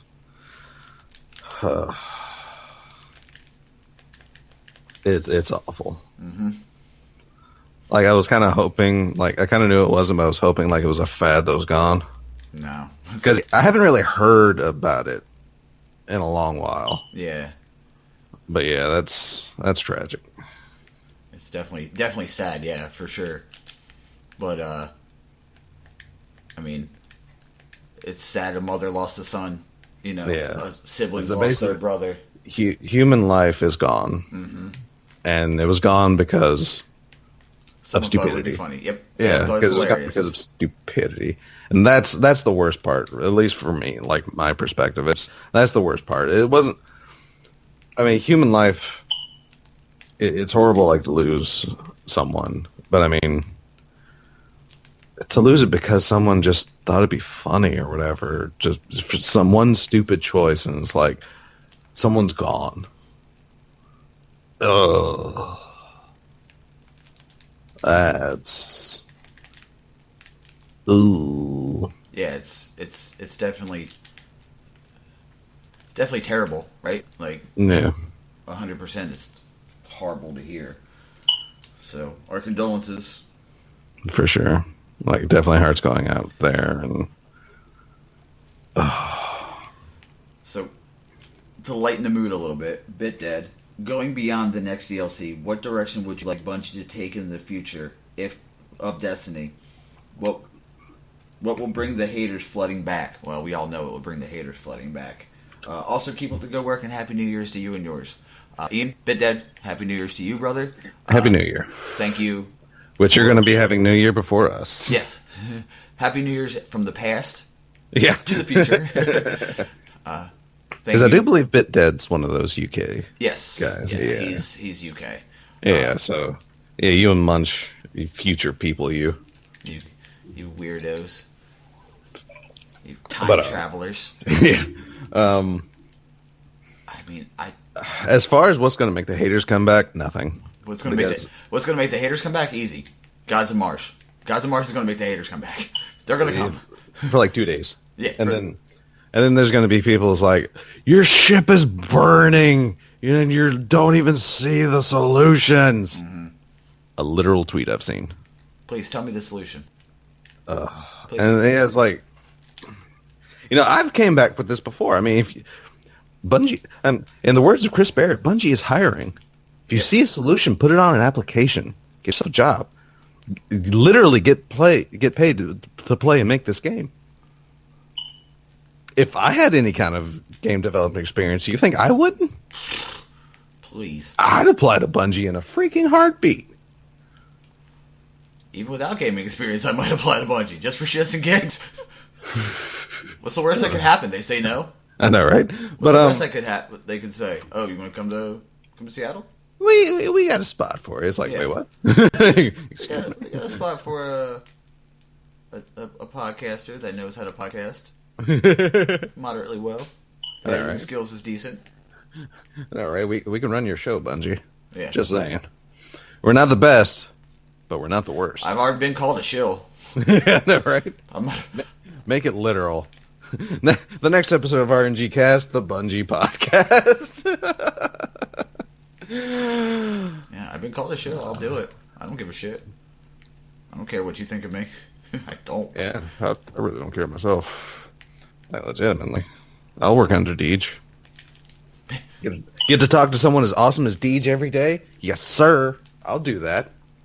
What do you need me to do? You need me to say everything's perfect? Yeah, fine. Mm-hmm. Fine. It's cool. I mean, oh, God. And the fact that DMG. I think it's like a DMG. I know. The way I think of it is like Dungeon Master Guide. Exactly, because my old D&D has me trained to say DMG. Mm-hmm. But then listen to Crystal Radio, and they've decided to call him Dimg, and it's like, but DMG. So yeah. I really think it would be awesome if he made a fucking T-shirt that said "Run DMG." I know, right? But yeah, he's actually stated. I mean, he's his communication, top notch. It is. I mean, legitimately. I'm not saying Cosmo or Deej did a bad job, but I mean, this guy, every. I mean, it's almost over communication at this point in time. I'd rather, yeah.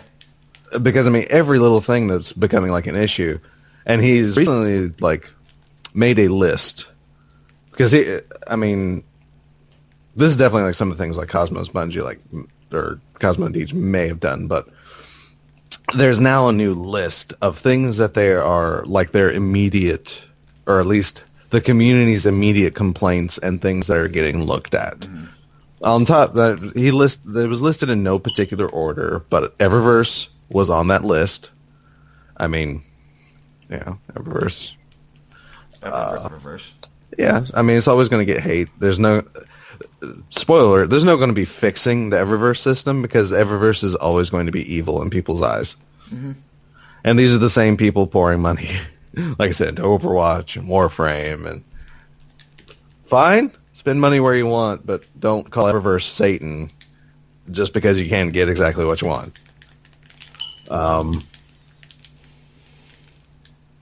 Which also, legitimately, like another thing I did agree with is I do wish they would put like the exotic, like ships and sparrows, under some kind of like quest or something, you know, because putting them into the RNG of, or at least one, at least make them like capable of like pulling out of an exotic engram.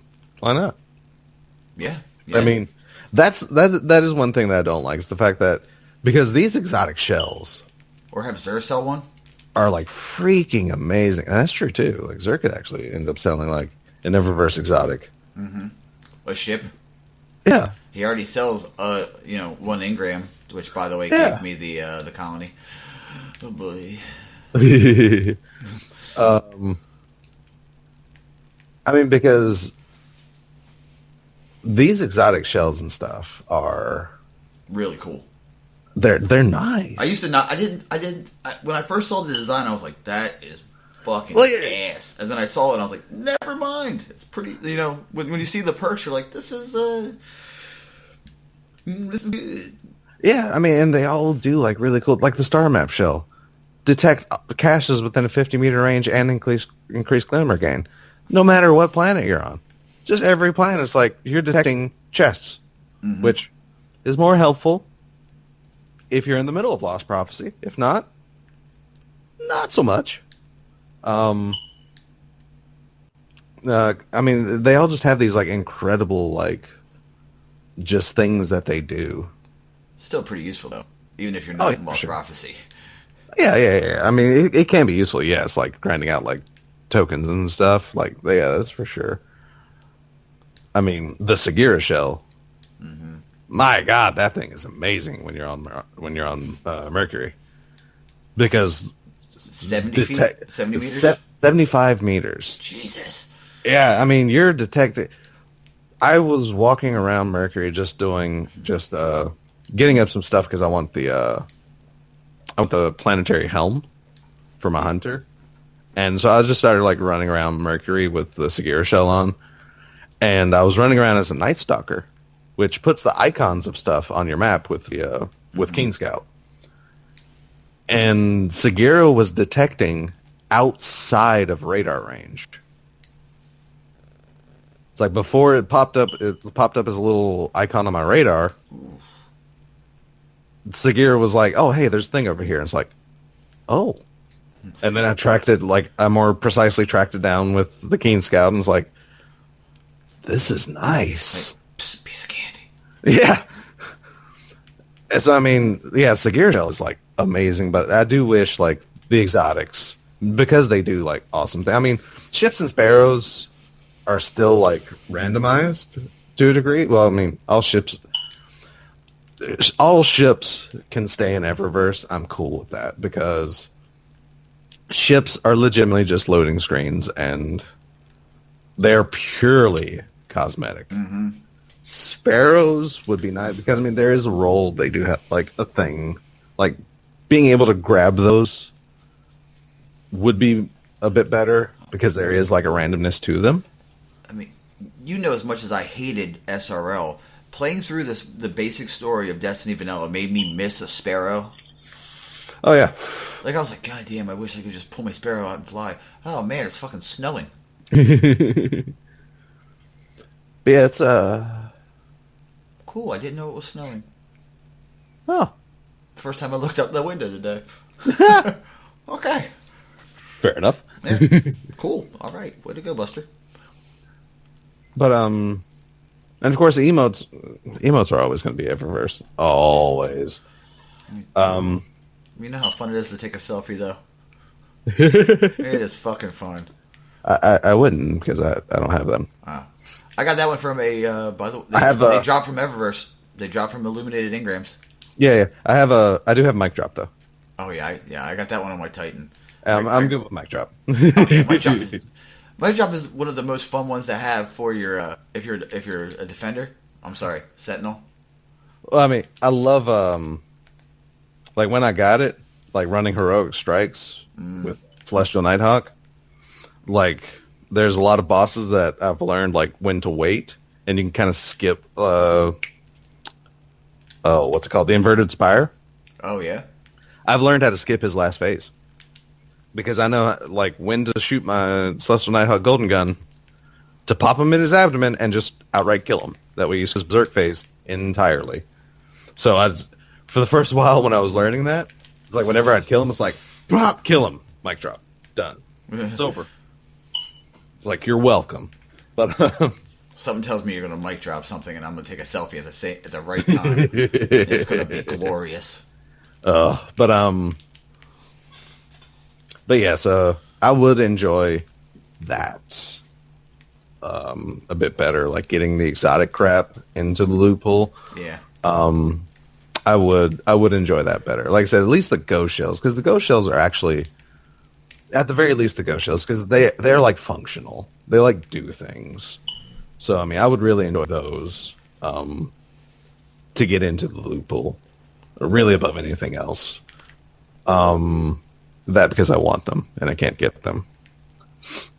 But also they're super cool. Yeah, they are. Yeah, as far as, like I said, direction Bungie can go to get the haters to come back. No, come on.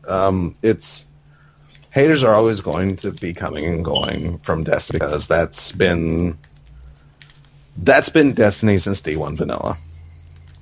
People have sworn off D1 Vanilla. They played it for like 2-3 weeks.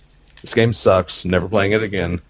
Dark Below comes out. Oh, hey, let's try this out. This sucks. I'm never coming back. Sucks. Never, House of Wolves. Oh, there's enough things. Oh, this sucks. Never coming back. Taken King. It's happened over and over. It's a cycle that's never going to stop. And legitimately, it's Beauty and the Beast. It's a tale as old as time. I actually think the concurrent like users and such are actually still better than D1 Vanilla. I would bet. Like I think more people actually left and stayed gone from D1 Vanilla than they have D2. I think. Like I could be wrong about that. But that's just my thoughts. As far as the direction for them to go, just in general, that I want them to go, stay the course. To quote Toto, hold the line. Yeah, just. If I can drop a classic rock reference.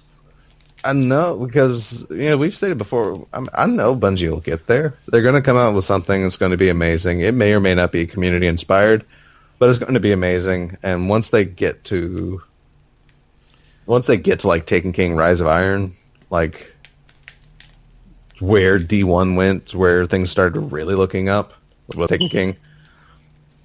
And House of Wolves. House of Wolves, things started looking up a bit. But yeah, once we get like, which may be the next, I mean, it wouldn't be completely unheard of for it to be like the next DLC. But at the same time, I mean, they've been making some incredible like strides. Because again, as Aaron and I has been saying, I mean, the communication that they've had and what they've done so far and the improvements that they've made have been way faster than D1 Vanilla. They gave us a new rarity in Masterworks. They dropped a DLC. They've acknowledged many, many points of the community's ire, and they've done that all within like 4 weeks. So, I mean, yeah, the communication has been great. Of course, they've come out with like certain fixes, like community issues, and it's like 4 weeks, and the communication is still going at least I said, follow DMG because by God, he is spouting. He'll talk to you. He'll let you know. Like, yeah, he is spouting information. Like, whenever there's like he's responding to community people, he's and he's like putting out his lists, which are his blog posts of things that are being taken a look at.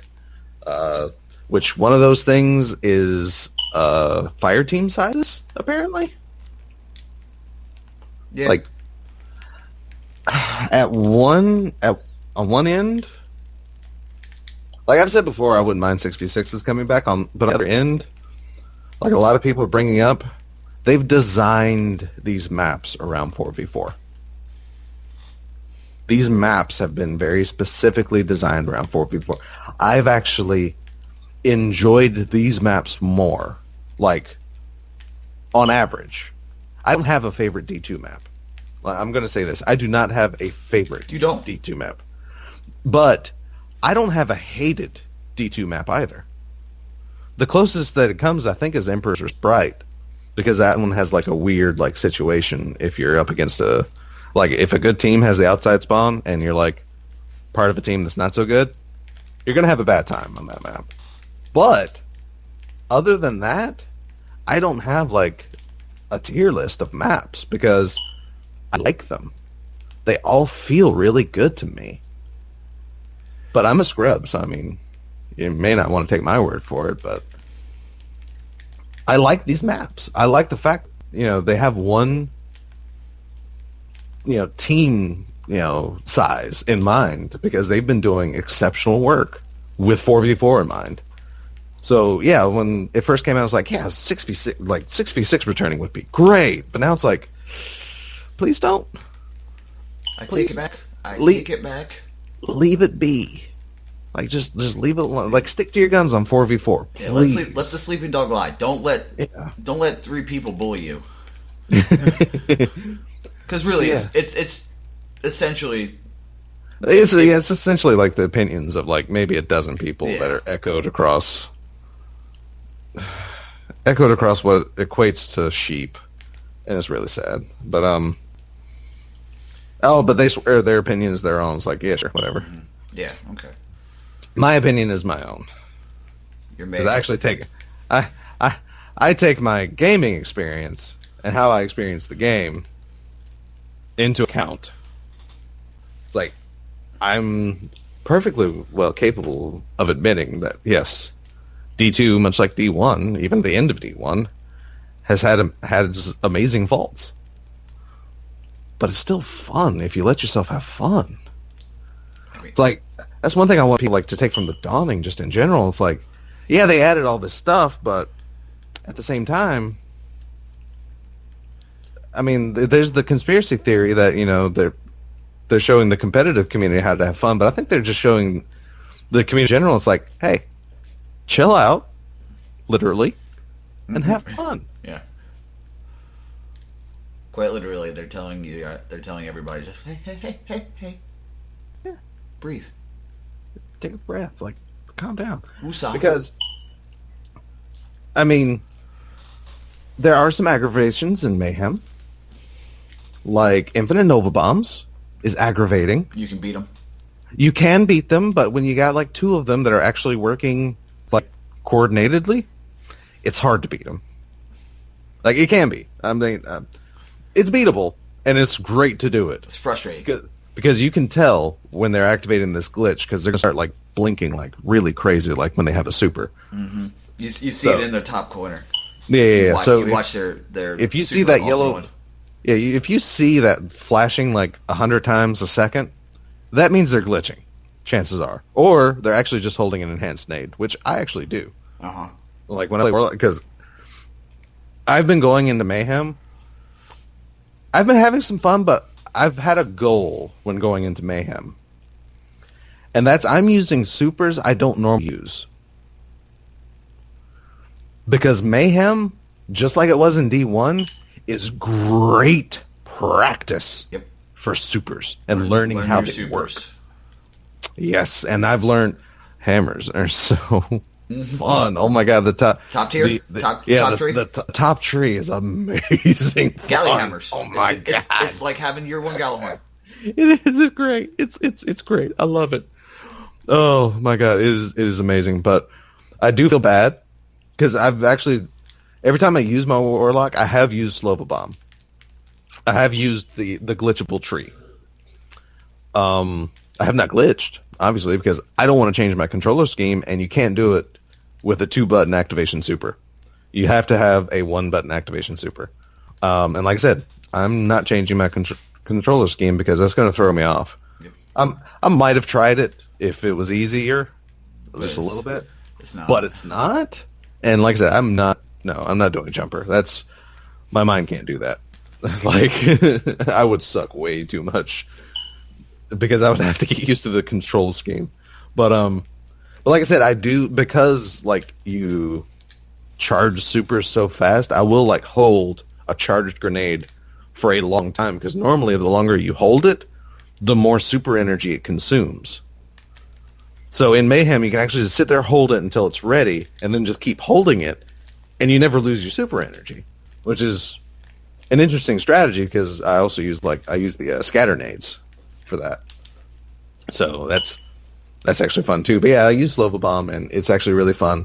I do feel bad because in one game with my Warlock, I made somebody change supers. I made somebody quit. I mean, it was a Stormcaller. Oof. And you see, here's the thing. Nobum still has a hidden strength that I think a lot of people have forgotten about, and the fact that 90% of D2 supers are roaming. Except for Nova Bomb. But that gives Nova Bomb an interesting mechanic because it can shut down. Mm-hmm. And there was this one Storm. He was a good player, like at least a decent player, because he was doing like flank stuff. Like, you know, being solo queue, we'd be like, my blueberries would be with me. We'd be in the corner against like 2 or 3 of them. But then all of a sudden, I'd look up at my radar and I noticed, oh hey, there's a red mark like behind us. So I floof out into the open, and as I did, like this one time in particular, I was like, as I floofed out into the open, I saw him. It was like at the same time he popped his Stormcaller. So I was like, nope, not today, buddy. Nova Bomb, shut down. I did that to him like 3 times. Like every time he would go to pop his Stormcaller and have like a split second to be in it, the Nova Bomb would hit. From me. Yeah. So I made the poor man switch to Nova Bomb. And it's like, oh god. I made him change supers. I'm dumb. Like in Mayhem, when it comes to my Voidwalker, I'm dumb. I will like rush you, and even if I know if I see 4 of you, like not even on radar, if I just visually see 4 of you, I'm gonna go headlong into you. Mm-hmm. Why? Because I'm a Nova Bomb you. Oh, I'm getting at least one of you, for sure. And I've learned a lesson, because I've also shut down quite a few Titans. Because my D1 senses kicked in, like during Mayhem. And I noticed from a slight distance, this Titan coming at me, like just sprinting, not shooting or anything. And it's like, I know what you're doing. Yeah, you're going to smash me, aren't you? I hit the buttons, like went to pull back. At the same time, he like activated his, and like as he was still in the air, just smashed it, like just killed him with a Nova Bomb. It's like, yep, I knew it. And it was like my D1 senses were tingling. If a Titan comes running at you without even trying to shoot his weapons, he's looking to smash. So yeah, I've had a lot of fun in Mayhem so far, and like I said, I've used it as an opportunity to use supers and subclasses I don't normally use. Like, I've used it as a chance to get out of my comfort zone and finally learn like how these things work. Like, Shade Step dodge invisibility on a Night Stalker is dirty. It's dirty, especially like, I don't understand how people aren't looking out for it, to be honest.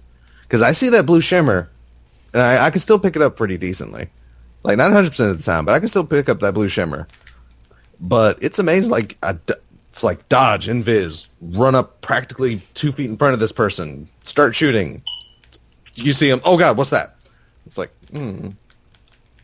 I've been using it to get good with my hunter, because I got the hunter storyline done finally. So I've been using it because hunter arguably is my weakest class. I mean, it's just something I haven't really put time in. I was going to mention, hey, when do they become good? Because I've been on a fucking rampage with my hunter. I mean, I'm using Golden Gun, which is my weakest of all 3 subclasses. And the only good thing about Mayhem is you get a lot of heavy, and I'm tractor cannon. I'm just tractor cannoning people. Yeah, that's the right way to say it, right? Yeah. I'm using the tractor cannon to knock people off the map, which is ooh-wee fun. Come on. Yeah, and 6-shooter is actually super, super effective in Mayhem. Yeah, because they made it more energy efficient, right? Well, yeah, they gave you a lot more time, but just the fact that you can hold down, the fact that, of course, I'm sure you know because you listen to Crucible Radio as well, but as discovered, 6-shooter actually puts Golden Gun into full auto, much like Last Word used to be. So you just hold down the trigger, and you pop off 2 shots at anyone. I mean, basically the mentality for 6-shooter, especially in Mayhem, always shoot 2 shots. Because you're going to shut down pretty much any super. Because if they're in a roaming super, 1 shot's not going to do it. But 2 very quick shots from 6-shooter, yeah, they're dead. Yeah, it's incredibly frustrating too when you go against a stack of Night Stalkers. Yeah, I mean, at the same time, it's also fun. It's really fun because again, being chased by a Stormcaller or something, and it's like you see him coming, it's like, oh hey buddy, I'm gonna throw this tether like right in front of me. Oh yep, see, hi. Are you expecting to use your gun? Because I am. And I've loved my Mayhem experience as well, because a little bit of bragging and a little bit of pride here, but to be able to go through Mayhem and be near the top on kills with like half the supers as most everyone else, that feels good. Yeah, it does. It's like 22 kills, 7 supers. Cool. I mean, again, not on my Warlock, because I'm, like, absolutely dumb on my Warlock. Like I said, Warlock is your worst class? Yeah, I'll have, like, 16, 17 supers with, 20, 22 kills. But the super count is much higher. Much higher. And the death count is probably much higher as well. Because my streak's not that high on my Warlock. But no, like I said, I've had a blast so far, and, like, I'm using it as a learning experience. So if it does go away for good, I'm going to have something from it, and hopefully still have a good taste in my mouth. Because once this is over, once these dawning milestones are gone for like Mayhem, I'm grinding. I'm grinding competitive. I'm doing it. Yeah, I don't think I'm getting this helmet in tournament from Jax. I'm going to get it. Yeah. I mean, I already have the chest piece and the legs. And yeah, I have all the other ornaments. Yeah, I think all I need is the 25 wins for competitive. I have 1. 1 win? I have 1 win. All right, hold on, let me see. I've only played 2 games. I also have 1. I've also only played 2 games, so at this rate, it's gonna be about 55 about 55 games later. Yeah. But I'm going to play nothing but comp though, which I mean it's going to be horrible. I'm not going to like it. It's going to be bad, but I'm going to trudge through it, and I'm going to get that ornament back out because at least for Warlock, that helmet ornament looks so much better. Like, I don't really care. There's not like a huge difference. I haven't even paid attention to Titan, but for Hunter, it's not like a huge difference. Titan just kind of like streamlines the mouth, I think.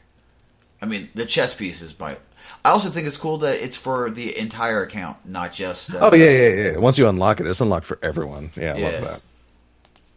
not just the class you unlocked it on. Yeah, I mean that's a super great like thing.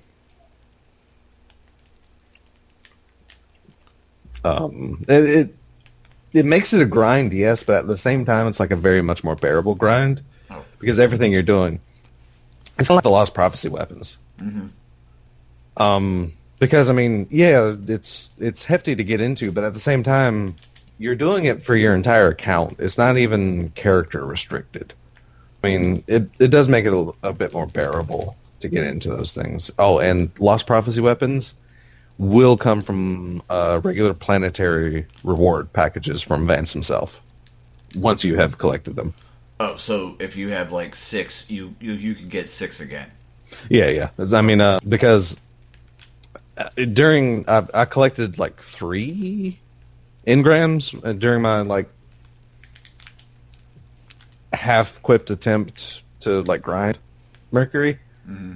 I turned in, like I said, I was able to get like 3 engrams, and one of them gave me the Garden Progeny one again. So you can still get them. They're still a thing that you can get. It's sadly up to RNG after if you've accidentally dismantled one. It is sadly up to RNG if you get it again, but you are capable of getting it again. Just gonna take a while. I got the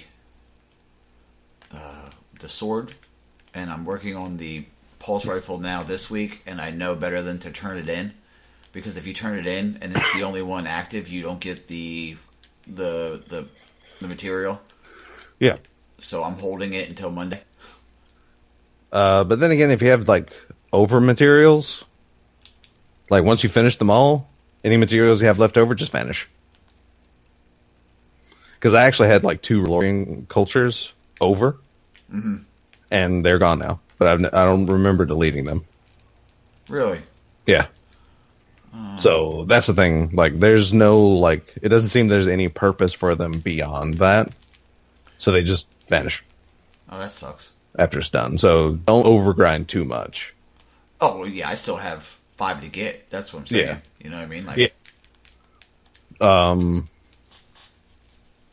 But yeah, and also an interesting thing I didn't know, like, about the dunning is after you've done all of the daily gift schematics, like all the different unique ones, you just don't get quests anymore. They just give you stuff. Really? Or at least that's what's been happening to me, because apparently I've done all the dailies, like, across my account. Mm-hmm. And now I walk up to the stack of presents, and it just gives me stuff. Nice. Maybe I'm glitched. If so, hooray, because one of the first times I did it gave me a masterwork Dawning Sword. Oh. So it's like, yes. Maybe I'm glitched. Awesome. Yeah, if I'm glitched, I'm happy for it. Like, I feel for everyone else. Like, if you actually have to redo all these, because for some reason I don't. And if that's not the case, please let me know, because it'd be cool if Bungie made it that way. But if they didn't, oops, I don't know what I did. Like, I certainly can't replicate it, like, at all. But yeah. Also, I did finally find the scannable lore thing that just outright tells you that Banshee's number is for his amount of reboots. Really? Yeah. There's if you're looking, or yeah, where Ikora is in the bazaar, and you notice, like, across from her is that spicy ramen shop, or at least there's a shop that has like a neon logo of the spicy ramen. There is like this half closed gate to the right, and you crouch down and get in there, and there's a scannable object that tells you, it's like, you know, you think the number's for show, but Amanda Holiday says Banshee has really been rebooted 44 times. Wow. It's like it's amazing he remembers anything. So yeah, so apparently that number, which makes me wonder, is like, had Fellwinter been rebooted? No, because he doesn't have a number. I mean, unless that's his lie. I mean, at the same time, it's like there are like little snippets of lore that do say like their real name isn't like, because Ashraven wasn't actually like Ashraven was not their name. That they were like when they joined up with the Iron Wolves, they became known as Ashraven. But yeah, they like there's another name that they had. So I'm wondering if like it's a Fellwinter title, almost. Like maybe he was like Fell 3 or something, and there's Fellwinter maybe. Like there's that possibility. But then at the same time, you got to look at like, you know, Cade 6 times, but at the same time, he still remembers his son. Lakshmi. That means she's only been rebooted twice. Yeah, unless she went back in time. But I'm saying, well, I mean, they're involved in time travel and crap. I'm just being silly on that one. But yeah, I mean, so there's no telling what else she actually remembers. Because she's only been rebooted twice. And then Cade can actually still remember being still has remnants of being human. What about Lakshmi? Which, for those that don't know, Lakshmi 2 is the future war cult representative. For those that don't pay attention. Which, you know, a lot of people don't. It's fair. But I'm not the type of nerd that I know the names of most of the vendors. I'm just that kind of nerd. Don't judge me. Or judge me, I don't care. Yeah, screw you either way. Also, yes, I am that guy who runs around with the tractor cannon, knocking people off the map. Oh, dude, I love it. Yeah, I finally took Colony into Mayhem. I see the strength of the Colony is what I see. Yeah, because how was that?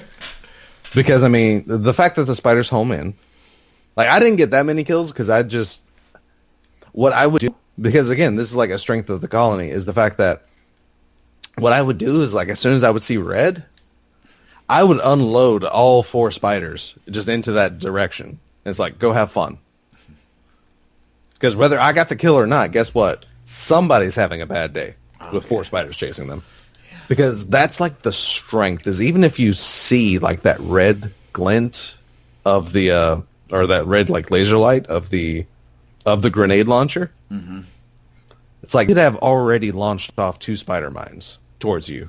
And that's all it takes. Yeah, that's all it takes to kill 2 spider mines. If you hit them directly, of course it's going to kill. Or I imagine it's capable of killing, because there's still image if you fire it at. But when it lands, it starts scurrying. But all you can get after that. So one hit will not kill.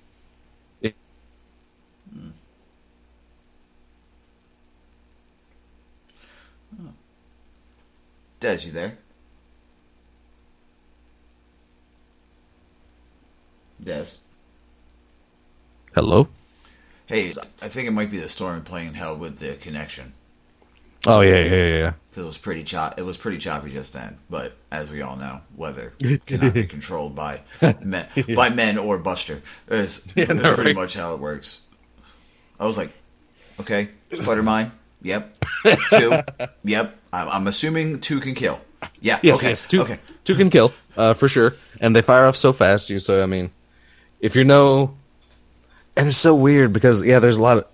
Geometry screw you over with the Colony. Like, heavily.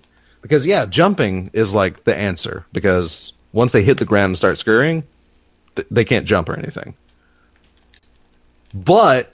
if you're jumping and there's like a column right beside you, they're going to scurry up that column to get you. And possibly still kill you. There's nothing you can do. They track like the Wolfpack rounds, right? Yeah. I mean, it's fun, but and it can be hard, but at the same time, in normal like I get aggravated with it in Mayhem because heavy's everywhere, literally. So you can get killed by it a lot. But a normal Crucible, I'm going to be fine with it. Like, absolutely. Like, I'm not going to have an issue with it because you're only going to get, like, 4 rounds. So that's 2 kills. Guaranteed. Unless you're amazing and you can actually direct hit, like, 4 people, then kudos to you. But yeah. And yeah. Also, can I just say that if you quit in the middle of a mayhem match, you're terrible. You're just the worst person. It's like, come on. Why would you quit? Why? Come on. It's mayhem. Now. It's mayhem. It's you did this on purpose. You knew where you were going. It's fucking mayhem. Exactly. It's like, come on. But yeah. But I'm gonna say, like I said, I've had fun with my mayhem experience so far. Mm-hmm. I've not gotten tired of it yet, and like I said, I'm using it mainly because I'm still like learning things and trying things out in tactics and still getting kills with my weapons. But yeah, I mean, still getting kills with my weapons, which is, I mean, always feels good. Yeah, it does. I mean, I'm using a blue auto rifle because that's the best weapon I have now on my hunter. Because I just started. He's a baby. What can I say? Oh! Look, there's the colony. Surprise! I'm surprised no one's complaining about the colony. I really am. They have Eververse to complain about right now. Yeah, that's true. They're not going to complain about a weapon. No, not yet. A weapon. Which I'm actually legitimately surprised no one's really complaining about the Infinite Overbomb glitch. Like, probably because it's easily beatable. I mean, it is, but I mean, still. Speaking of, there's someone doing it right now. But yeah, I mean, it's beatable, but at the same time, it's frustrating as shit. Yeah. Yeah, it's still a thing, and usually when it comes to things being broken in PvP, that's usually when you hear like some kind of reaction from the Destiny community, whether it's good or negative. But yeah, you're never going to hear somebody complain about a glitch that's useful in fucking PvE. I know, right? That's usually when the Destiny community tries to get people to shut up. Yeah. Like the weep. Like that glitch. I know, but I saw that one video and I was like, man, if Bungie fixes that, there it is. When you see that blinking Nova Bomb, you know someone's throwing it. But yeah, we have like what, one more week of the Dawning? Yes, sir. One more week. Because it's fucking fun. I mean, yeah, it's like the second, I guess it's going to be gone. Which I'm guessing they're waiting for the Dawning to be over before they like throw in a faction rally. Yeah. Like especially right now. And this is going to be an interesting faction rally. I'm sorry to interrupt. Oh yeah, no problem. It's going to be an interesting one because it's all auto rifles, yeah? Yeah. All the rewards are auto rifles, and they're all different, too, which is very interesting because one is like a Valakaden archetype, and then another one is 600 RPM, Future War Cult, and then I love how you dropped that one. And then Numaki has the only other like half-dan legendary, the Loquitur. Yeah. So I mean, which I am a big fan of that. I don't. It's like on principle, I still don't want Dead Orbit to win. just on principle. I'm not saying it's the Valakaden archetype can stay like fairly competitive. So I mean, it's not a bad archetype. In fact, Valakaden and Halfdan have like the same time to kill. So I mean, take that as it will. But they're both like the same like possibility. So, and then of course, like I said, 600 is the new like top, basically top go-to. Even though I have been somehow still destroyed. Of course, then again, it's resiliency ratings, and depending upon who I go into Crucible with, as what and with what resiliency, can't affect that time to kill like heavily. Like if you're up against like low resiliency hunters, you can still use a 450 RPM auto rifle. You can smush them very successfully because you have your old time to kill back with low resiliency guardians. I can't even say hunters anymore because everyone has the capability of being that low. Mm-hmm.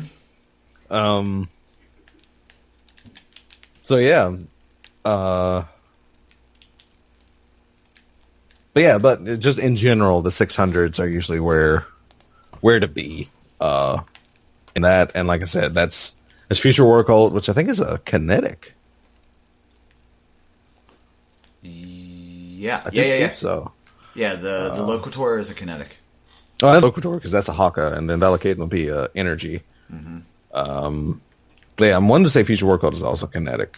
I'm wanting to say. I can be wrong. Don't quote me. Unless I'm right, then quote me all day. That was an interesting. I don't know if you've noticed. Have you seen the by our powers combined medal? I've seen that medal. Okay, thank you for reminding me of that. I mean, bravo to the Bungie dev team for making a Captain Planet reference in Mayhem. B, how do you get that medal? I think it's someone has to use all of your supers, like all the elemental supers, because the way I seen it, I just did it with I tethered a guy, one of the Titans smashed and one of the Titans hammered, and it popped. So I'm guessing, obviously by your powers combined, Captain Planet, all the elements combining. Yeah, that can. I mean, that's just an idea. I might be wrong. I don't really know. It is also Mayhem, and it's pretty frantic right now. We could probably look it up. We do have Google. Okay. People are finding that it's basically combining supers, because people are apparently getting it while activating a super on like a tethered enemy. Okay. So it's working in tandem, tandemizing like your supers and such, I'm guessing. Yeah, it might have just been the best I got hit by the best case scenario that I just saw 1, 2, 3. Yeah, because I mean, because Mayhem definitely reminds me of the chaos that D1 was, because it can be rough. Oh yeah, things happening. There's things going on. Heavies everywhere. Supers popping. It's like, Oh, so I did visit Squidface today, and I visited Squidface on my hunter. Okay. I made a decision, and I visited Squidface on my hunter because my hunter has all armor. So you're going to get the weapons. Yeah, I got the rabbit. I also had the Jade Rabbit given to me. Well, I mean, that was the last weapon I needed. So that means the last exotic weapon I have to get is the Legend of Acreus. Shit. I think same. Yep. But anyway. What does Squidface have? Just off the top. Once again, RngCast doesn't write shit down. We just kind of look at the right time, right? Also, fun little fact for our patrons who are at the $3 tier that get the show early. If it's over 3 hours, I can't post it because they have a limit to the size. So, fun fact there, guys. I got it. Xur is selling the Vigilance Wing. Oh yeah, Vigilance Wing. Yeah, the Foe Tracer, the Peacekeepers, and the Eye of Another World. Also selling the Ingram, the one that gives you what you don't have. Ingram. Yeah, the faded Ingram. Oh, it's a different word. It's like Soco. Yeah. It's when you buy it from Xur, it's a different weird name, but it's the faded Ingram. Yeah, it's everything calls it, like even Bungie calls it the faded Ingram, but yeah, it's a word, and it's a hell of a word. Yeah, it's the isochronal Ingram. Isochronal, that's right. And yeah, it's because even when the tooltip comes up when you go to buy it, it's faded Ingram, but in the merchant page, it's an isochronal Ingram. So it's like, so what is it? But yeah, that gave me Jade Rabbit, and so that just leaves the 2 exotic armor pieces I'm missing on my Warlock now, which is the Aeon arms and then the Skull of Dairon So yeah, so I got Jade Rabbit. I got to try. It sounds almost identical. They've tweaked the sound design on Jade Rabbit just a little bit, and I can only tell because I was a huge fan of the way Jade Rabbit sounded in D1. I mean, I thought it was I thought it was good. It was nice, and it's got like a slight. There's almost like a metallic ring to it now. Whenever you pull the trigger, I feel. Okay. It's just like an undertone. It's nothing major, but it's like what they did with Omelon weapons. Like a ping, almost? Yeah, almost like a ping, yeah. So, I mean, it just adds that, like, just a new layer to it without really changing anything. Otherwise, it's Jade Rabbit. I mean, it's legitimately just Jade Rabbit again.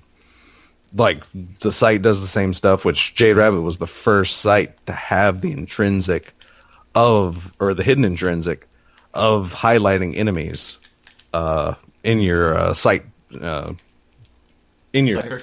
Highlighting enemies in sights. Like, Jade Rabbit was one of the first things to do that. But, yeah, I mean, if you connect a bunch of body shots, unlimited ammo, basically, by chaining body shots and then popping the head. So, I mean, it's literally Jade Rabbit again, which I'm all right with. That's cool. I mean, I don't much enjoy the archetype so much in D2, but that's not the Jade Rabbit fault. Yeah. But also, on the same end, like, it doesn't really change my opinion of Jade Rabbit from D1. Because still, legitimately, pretty much any 150 is going to do about the same thing, other than unlimited ammo. So, meh. Yeah. Meh. Yeah, it's there. It is. I tried it out for a bit, and it's just, It's still a gun. It still looks sexy. It still sounds sexy. That's about it, though. I mean. Okay. Yeah. Yeah, I got the Jade Rabbit. I played a couple strikes with it, which is what I do. I didn't see if it had any super cool, mega awesome skins or ornaments or whatever you want to call it. It's got like a trick. I think it's called like the Trickster or something. Is it the one that has all the like the logos? Yeah, like all the logos and emblems like covering it. Yeah. It's that one. Because hilariously, one of them is like the Raid logo. Mm-hmm. The Nightfall logo, right? Yeah, there we go. Yeah, that one, I think. But yeah, it's like actual out-of-universe logos that we haven't really seen used is actually on this gun. So it's like, huh. Interesting. I like it. Yeah. So yeah, that's cool. But yeah, yeah, Vigilance Wing. You know, they're selling it. It's not bad. It's not a bad pulse rifle. I'm just not digging many pulse rifles right now. But Vigilance Wing puts in some work because I mean, getting hit by a Vigilance Wing. Oh my God! You want to talk about like some? It's a 4-burster, yeah. 5 bursts. Oh, it is 5. Or 5. It is 5-round burst. And because of its rate of fire, it shoots like the Lincoln Green. Because of the capability that you have of the quickness to pull the trigger between the bursts. Like I said, it fires like the Lincoln Green, but those 2 extra bullets make it slower of Lincoln Green. But you're just pushing out like a constant stream of getting hit by it. Feels like because pulse rifles have more like aim deflection than auto rifles do. It's like getting hit. It's almost like getting hit from an MG in D1 because it's like constant bullets. It shakes you like a lot because I mean, it's like constant because of the speed, and you have 5 bullets coming at you each time. So on your end, it feels like an auto rifle, but you're getting flinched so hard because it's a pulse rifle. Oh my God. So yeah, getting hit by it is like very distressing. Yeah, I mean, other than that, it's not like super amazing, but it's not super bad either. It's good. I actually do see it a lot. I actually still see it a few times. Well, before Mayhem, I still see it a few times. Before Mayhem, I've seen it. Yeah. I mean, now people, especially at Mayhem, people use exotic heavies or power. So, I mean, and I've been screwing around with, I try to use the Leto, but, feels different. It charges slower. Yeah. It charges a little slower. And because it does charge slower, Mayhem is, I don't feel like my skill with fusions. I can't use fusions in Mayhem because people are killing me too fast with too many things. Mm-hmm. for me to be able to sit there and hold down the button. Like, again, like, once Mayhem goes away, that's when I'll pull out Telesto and use it in, like, normal PvP. But yeah, not right now. It does feel great in PvE, though. Like, oh, yeah. Like, oh, my God. But other than that, like, still haven't tried Tractor Cannon, though. I'm not as, like, close up. Tractor Cannon is so fun. Like, it's literally it's probably the most fun heavy you can play with. It's definitely a niche heavy or a niche. Oh heavy, yeah, for sure. Say it. But I mean, nothing's better than knocking someone off the map and knowing that they're not coming back. Oh yeah, I mean, I can definitely see the fun. It's just I haven't even used shotguns that much in D2. Oh, Tractor Cannon counts as a shotgun too, which is fun. Yeah. Well, I mean, it's just those ranges. I'm not, like... comfortable? Yeah, not in D2. Like, in D1, I had my Rise of Iron Matador with Final Round and Rangefinder? I think? I can't remember the other perk now. Actually, why don't I just look at my dim and see if I can track it down, because I know it's still on that character. Thank you for giving me a Masterwork Critical SAS game. I appreciate this. I would definitely keep that. Oh my god. With reload speed. Wait, why do I have a Sidonia AR3 on my D1 account? Why is that on my Titan? That's confusing. I haven't looked at this in forever. Oh my god. Yeah, don't bring up your D1. It makes you feel bad. Oh no. I accidentally brought it up in Ishtar and was like, oh, Shadow Prize. And then you see, that's the thing though, because this is like, I'm apparently more ingrained in D2 than I thought I was. Oh yeah. Because I'm sitting here looking at my vault going, why do I have 2 waltzes? Oh yeah, different rolls. Oh, there it is. Yeah, I'm a Matador 64. Aggressive ballistics, performance bonus, rifled barrel, final round. Mm. Yeah, I was running around with that in Crucible, and I had one of every element with that exact roll. Wow, this is... Ooh. I actually wonder if I want to load into D1 just to see like how different it is, you know? Yeah. Because I see a lot of people doing it like almost in a negative context, like, oh, D1 PvP is so much better. It's like... Yeah, no, it's not. But, it's different. It's like apples and bananas. I mean... I was going to say it's like apples and corn. It's more likely. That's more likely what it is. Yeah. So, I mean... But yeah, like I said, looking at this inventory page... I'm curious now all of a sudden. Like seeing these weapons, like... Mm. Mm-hmm. Do you want to know how well trained I have? How well trained Bella? At 2 hours and 42 minutes, she gets up, puts her face in my face, and just makes sure everything's cool. Like she's like, "Hey, let you know, 2 hours, 2 hours 45. Okay, time check. Thank you, mate. Put me down, please." But yeah, holy crap. So speaking of, I guess, cold winter, holiday dawning, how'd your Christmas go? It went well, man. It went really good. We decided this year we got our moms and our siblings little gifts, and we decided it's basically for us because it's the new house type of deal.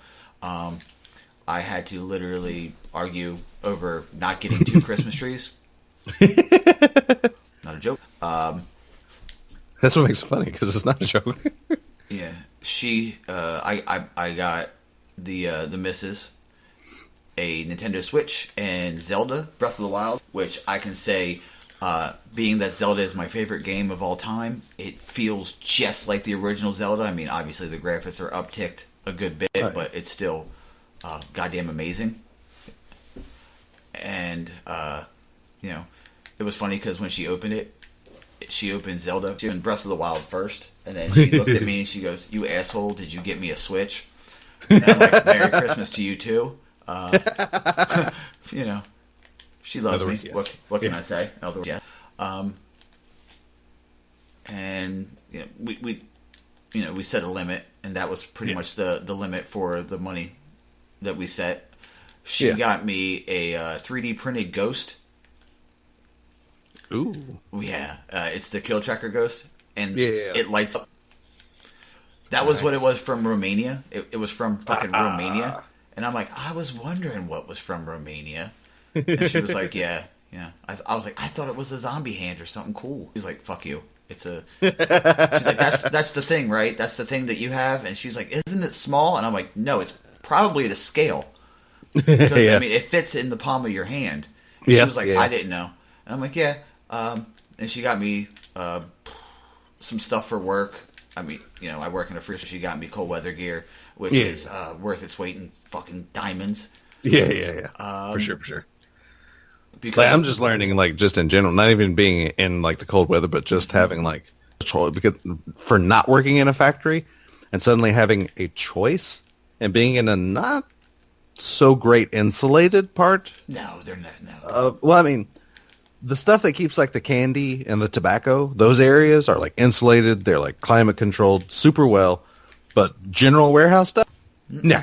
Nope. Whatever temperature it is outside, it's like 5 degrees cooler inside. It's 5 degrees. In the winter. It's 5 degrees colder. 150 degrees hotter is how it works out with warehouse. So I'm having to like pay attention to like the weather because, I mean, Alabama doesn't usually stay cold for long. I mean, okay, right now it's like 37. Okay. Which isn't okay, no, my that's bad. cold for the South, man. It's 49 right now and cloudy. High of 53, low of 34, which has been about the average for this time of day. It's usually about the 40s or 50s. But in a warehouse, I'm wearing pants. Yep.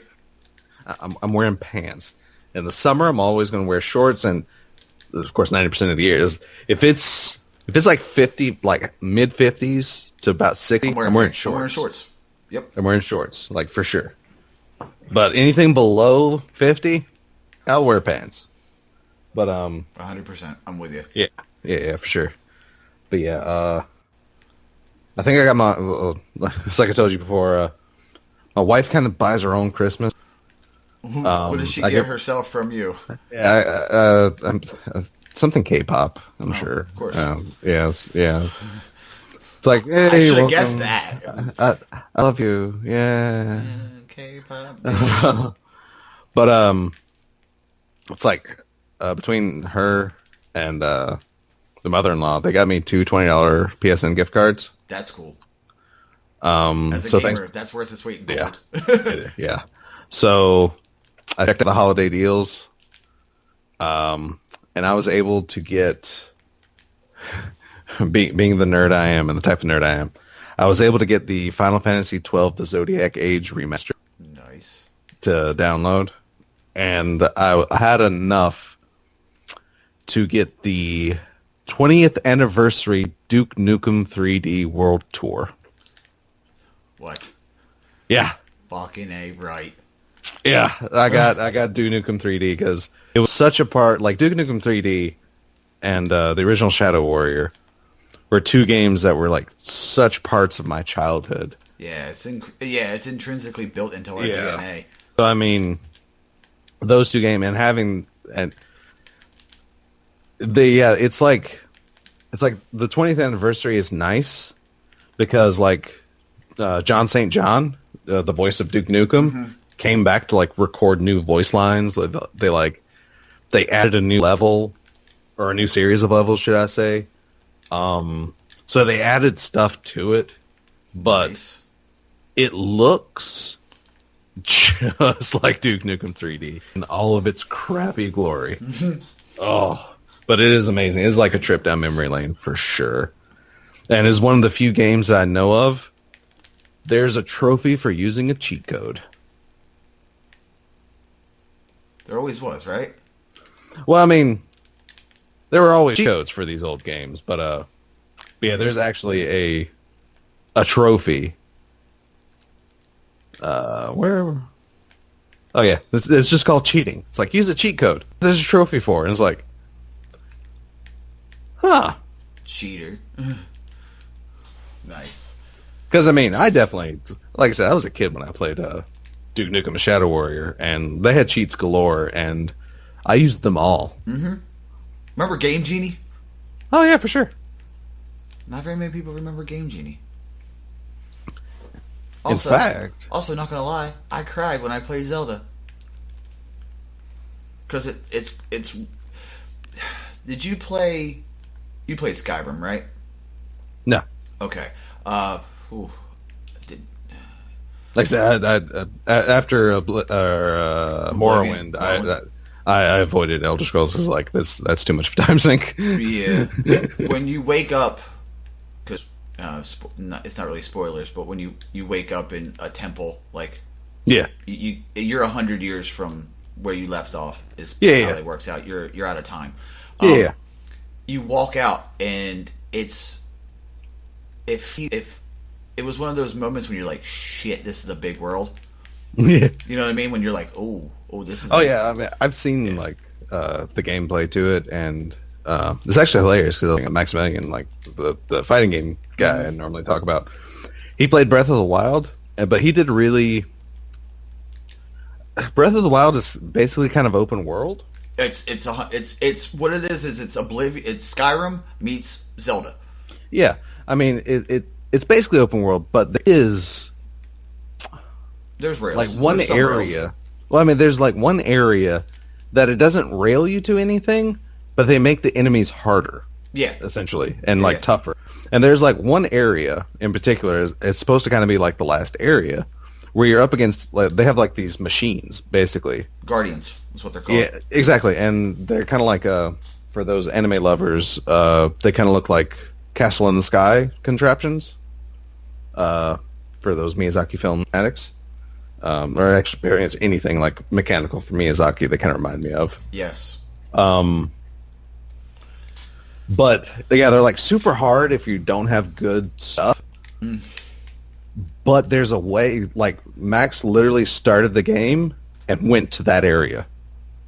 So like with your basic 3 hearts, he found a way, because if you like perfect guard against the Guardians, you can like reflect their beam shot. Yeah. And destroy them. But you have to be perfect because he was using crappy shields. So if he messed up, his shield would be destroyed and he would almost be dead. Mm-hmm. So he had to get it perfect every time. Yeah, there's a way, like the it doesn't scale up with you. Like, yeah. If you're high level and you go to a low level place, you feel like you're a god among men. Yeah, if you go to a level where a area where you're not supposed to be at the time, it lets you know, and it's not a subtle let you know. It's last night I helped the missus attack a base, an encampment of moblins. Yeah, and she said to me, and I quote, one day when I came home, and I was like, when did you start playing? She's like, when did you leave for work? Like 5, and she was like, yeah, about then, about 5:05. I'm like, it's 3:30, and she's like, yeah. And she looked at me and she goes, now I understand why you play your game. And I got a little misty eyed, and I was like, you understand. So finally, she's not used to the whole side quest and the collection quest. And she's like, why do I have to collect 100 of these? I'm like, because they want game padding, basically. I'm like, do you want that gold rupee? You know, and so I've been out there helping her and playing with her, and you know, whenever she gets frustrated, I'm like, give it to me, I gotcha. But it's cool because there's weather mechanics, yeah, and lightning strikes and stuff, and it was raining, and I realized that like the lightning was building up. I'm like, oh no, this is not good. So I threw my sword in the middle of a group, and the lightning struck it. And when the lightning struck it, they blew up and died. Nice. And I'm like, oh, so this game gives you alternate ways to do things. Yes, sir. You are welcome. So, yeah, I definitely will be playing a little bit of Breath of the Wild sometime. I don't know when. Whenever I can go, hey, would you be terribly upset if I step in on this here? But she is she insulted me because I don't know the control scheme. Oh, yeah. So I picked up the controller and just started, like, derping around. Yeah. And she was like, "You're really bad at this." And I just looked at her. I was like, do you know what you just said to me? She's like, "You don't know how to move the camera." Like, this is every 2-stick camera game. Like, this is how it works, okay? I got this. Don't worry about it. And she started laughing, don't get mad because you don't know how to do this and that. I'm like, babe, stop. Don't get fucked up. Don't get your feelings hurt. Don't get your feelings hurt. But, it was all in fun, stuff like that. But, I mean, the game is, I can definitely see the time dump that game can be because you can cook and collect things. And I'm like, I'm like, oh, cool. Yeah, I'm totally going to just be in the beginning level and all that. And there's collectible armors. And I'm like, okay. They made Zelda. They made it feel like a new style of game, which I'm okay with. The only thing I don't really like just looking at it, like, you gonna say the art style? No, the art. I mean, come on. Again, Zelda's one of those things. Like through the years, it's like they're gonna do whatever art style, and it's usually gonna look all right. Mm-hmm. But when it comes down to it, the one thing I don't really like is the fact that you have no, like, the iconic weapons can be destroyed because everything has like a durability system. Yeah. As far as I know. So I mean, it's like, yeah, you get the Master Sword, but you don't really want to use it because you don't want to possibly break it. Mm-hmm. That's legitimately the only thing I don't like, because I'm not a Zelda snob, and I've heard like a lot of Zelda snobs complaints, or not really complaints, but criticisms about Breath of the Wild, is the fact that the dungeon puzzles are mainly like very short and quite easy. Like there are some that are harder, but for the most part they're like where, normally in Zelda like an entire dungeon can be a puzzle to figure out. Mm-hmm. You have like one or two, like a one-room puzzle where you move this one thing and you're done type deal. And but there's also the fact that there's a crap ton of them apparently. So I mean, 100 or 200. Yeah. So I mean, they're called shrines, but they're dungeons. But again, like that's legitimately one of the main complaint I've heard from like Zelda snobs, which is actually like, for the complaint, it's actually really good. Mm-hmm. Because you should hear like the things Zelda snobs say about some Zelda games, like Skyward Sword. Because I don't play a lot of Zelda anymore because I haven't been a Nintendo guy for years. Mm-hmm. Eventually, I'll give my daughter like a Switch, and like I'm gonna steal it to play whatever Pokemon game gets released on the Switch. Well, there's Pokken Tournament, which is a Pokemon hacking battle game. Oh yeah, no, I followed that, and because it's literally designed by the same battle team as Tekken. Yeah, but I like the idea, and the even the system itself is really, really good. But nah, it's not the fact that I don't enjoy it. It's just I more enjoy like the idea of like Pokemon being an RPG. Yeah, like an open world, open world. That would be kind of cool. Like my dream Pokemon game is like I want to be able to go through all the regions. Oh yeah, like maybe you start Johto, off like Kanto. Exactly, basically follow the Ash path, because I mean, Ash was made after the games and after like the manga, so Trainer Red in the Pokemon world is more like the thing. But you don't follow Trainer Red like every game. You follow like a trainer every game. But I wouldn't mind like an Ash journey, Yeah. You like start off in like Kanto, you go through that region, and then you just keep going and like keep growing and keep catching new Pokemon. Like I want that Pokemon game, which I was hoping for like Sun and Moon, because one character does back to the Kanto region. So it's like, is this where like the post-credit stuff and you like go to Kanto and like start all over because the information is in the game and that would be really cool. Nope. Okay, fine. But yeah, that's a Pokemon game I'm hoping for. Like to actually just go through all the regions and just like make a name for yourself. And just the capability of collecting all Pokemon from their like native areas. Yeah, have one from the start. Yeah, exactly. Like you have like your Pikachu that never leaves your party or whatever, or not literally Pikachu. But I know what you meant. Oh, for me. Yeah. Oh, what you mean for me, Snorlax? That's what I know, right? I love Snorlax. Like legitimate with that, I'd probably have an Eevee squad. For some reason, I love Eevee. I did the same thing. Like I would love. Because, I mean, it's cool, too, because, like, every Eevee, like, even though the evolutions are single-typed, it's like they have, like, very diverse movesets, really. Mm-hmm. When you really look into what they can learn. They can learn a lot of different type stuff. It's like Ultion can learn, like, Pin Missile, which is a pretty good bug move.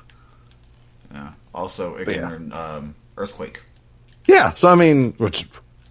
pretty good ground move too. I mean, so yeah, I like evolutions, and I would love I would just love a game where you can just catch and like start me off with an Eevee, and that way, like I want a team of Eevees. I want to like take a team of Eevees and like dominate every Elite Four. Like that's what I want. Yeah, that's what the end game turns into after you beat it the one time. You're like, oh. Okay, yeah. I'll just build the team to wreck the Elite Four so I can get a lot of money. Yeah, so, I mean, yeah. Because there's like the competitive Pokemon, which is, my Jesus, it's deeper than competitive Destiny. I mean, oh my God! I mean, you're talking about like tracking down. You want to talk about layers of RNG? My God, because first you have to go to a specific area just for a catch chance. And then you have to hope for a proper nature now. Because natures are a thing. Yeah. And so you have IVs. Yeah, then once you get it, or, breed it or whatever. Once you get it, you have to go through the IVs, which is part of the breeding. You take that and you breed it with, like, ideally dittos that have good IVs. And nature. And you can breed from nature, too. Or, but yeah, there's like a lot of things like part of the breeding process because it's like you have to breed like a few of them because maybe the right IVs didn't transfer. Maybe the nature didn't transfer right. Maybe, of course, there's a lot of held items that can do that. It's like, I think it's Everstone. Everstone, yeah. You can like transfer the nature of whoever's holding it.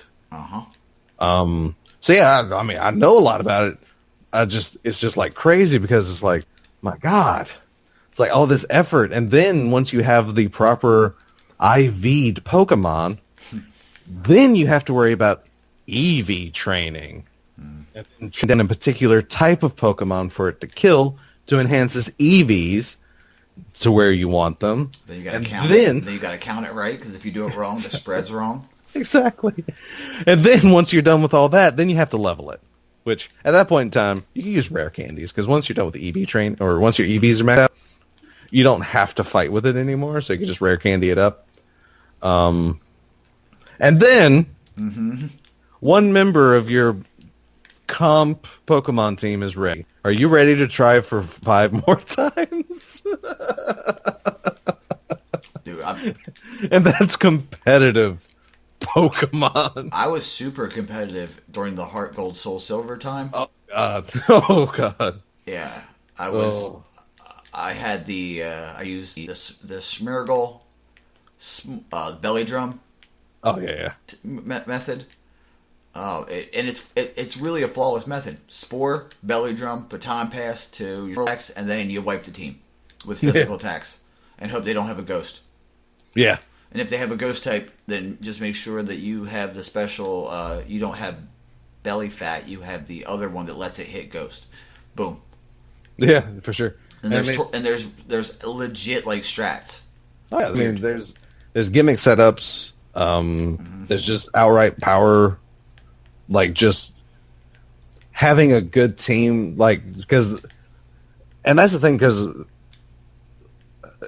even using what some would call like gimmick setups is like an entire different, like, there's like some a debate about legitimacy of that, like because if your gimmick can like be broken down by one thing, and then there's another subsection that just use good type advantage and good Pokemon that have diverse move sets, and that's just their thing. But that's the great thing about Pokemon, is the fact that gimmick setups and these just straightforward crushing teams exist. They coexist, and they struggle against one another. And oh my god! But yeah, like I found out about like the comp like breeding scene from a guide that I was using for Sun and Moon, and just like reading through, because like I'll just give you like a brief breakdown of like competitive Pokemon breeding, and it's like, oh my god, this is brief. Hold balls. But yeah, after I learned about it, I got into the whole breeding.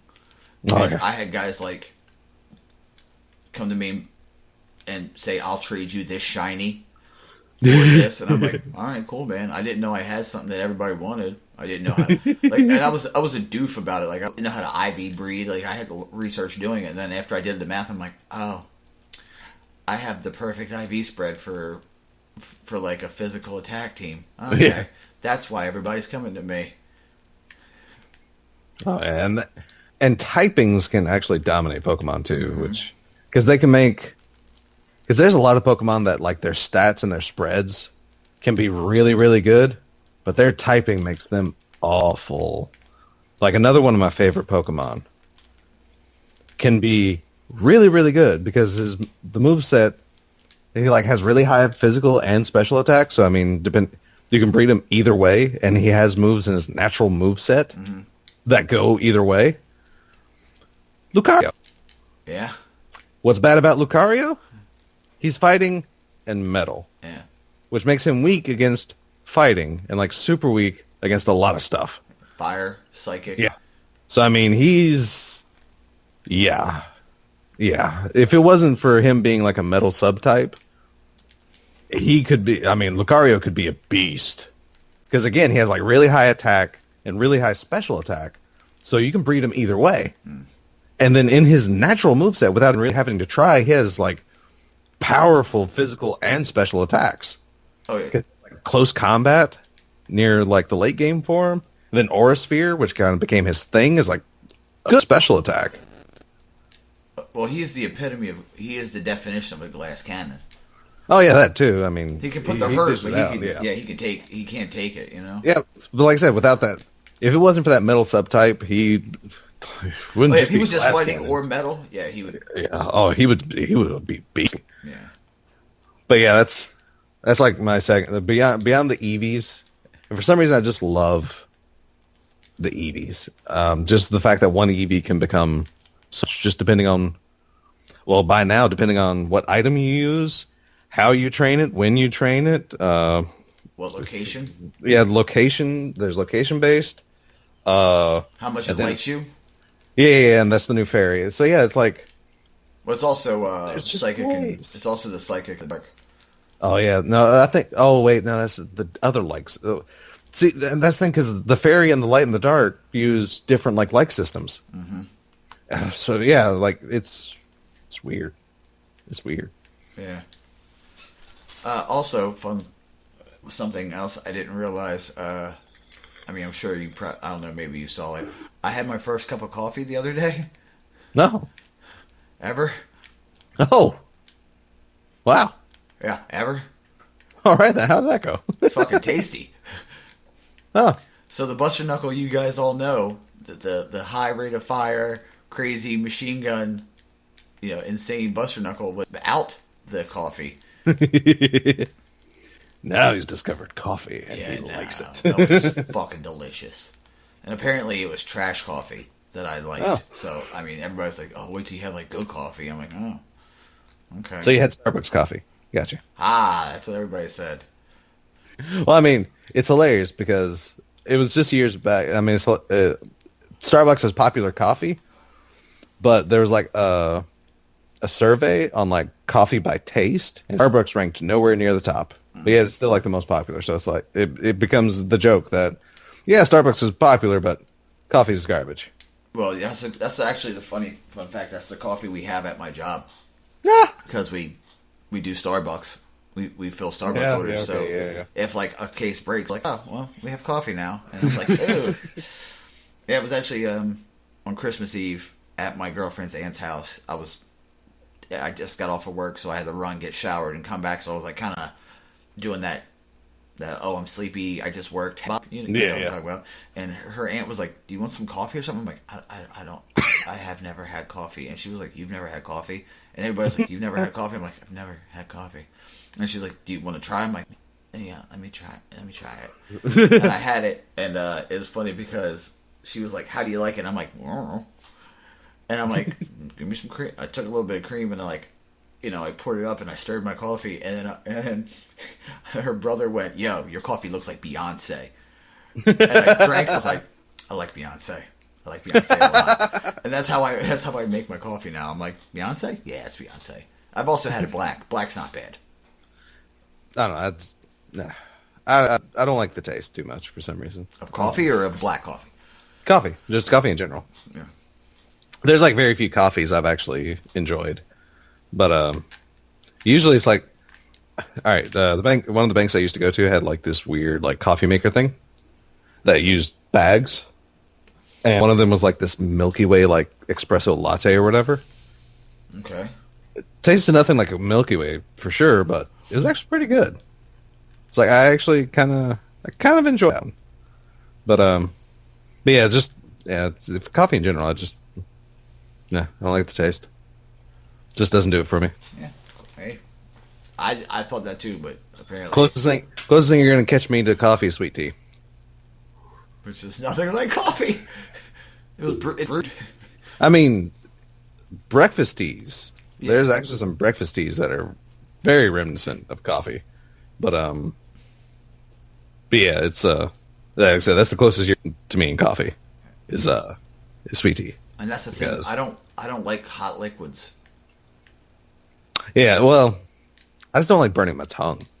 Basically. Yeah, that's about right. That sounds about right. I mean, if I was a sadomasochist, yeah, I'd drink like hot liquids all the time. Give me that hot tea. Give it all over, right there. But yeah, that's why I don't eat hot food. If food is freshly prepared, I let it set for like 5-10 minutes. Let it cool down. Let it get lukewarm. Then I'm ready to eat it. Because I don't see the point of eating piping hot fresh food if all you're going to do is burn your tongue and then be miserable for like a headache. Yeah. You burn your tongue. I mean, even if it doesn't hurt that much, it's still aggravating, annoying, and you're just that dictates your mood. So I just try to avoid it as much as possible. Yeah, you just ruined your day. Yeah. So yeah, I don't eat fresh foods. It's going to sit for a little bit. Like if I make a Hot Pocket, oh my god, Hot Pocket. Oh, listen, a Hot Pocket is number one. It's like a molten lava core. I was going to say that, but number two, it's automatically diarrhea. Oh yeah, that's true too. It's automatic. Yeah. If you're over the age of 16 and you eat a Hot Pocket, it's the shits. Okay, it's tasty, delicious. Oh, yeah. Oh, my stomach hurts. That's what happens. Yeah. But yeah, like when I'm fixing a Hot Pocket, like I'll microwave it. It's nice and done. It's oozing out. It's properly done. I actually stick it in the freezer for 5 minutes. Okay. Because that counteracts everything. It doesn't make it too cold. Like the outside might be a little chill, like too chill for some people's taste. But like once you start biting into it, it's just a nice lukewarm, and you can actually eat it. You just sit there and devour the entire thing instead of going, "Oh my god!" Yeah. I burned my tongue once on a Pop-Tart. Yeah. And that's sugar. So I don't know. I've actually never. I mean, I probably have just to try it, but I eat Pop-Tarts straight. Oh, just cold out the pack? Yeah. Yeah, I open the pack and I devour Pop-Tart. I mean, I know what they're supposed to be, but they don't need to be, so it's like, Yeah, nothing wrong with that. Um, I can't fault you for that. There's nothing wrong yeah. with that.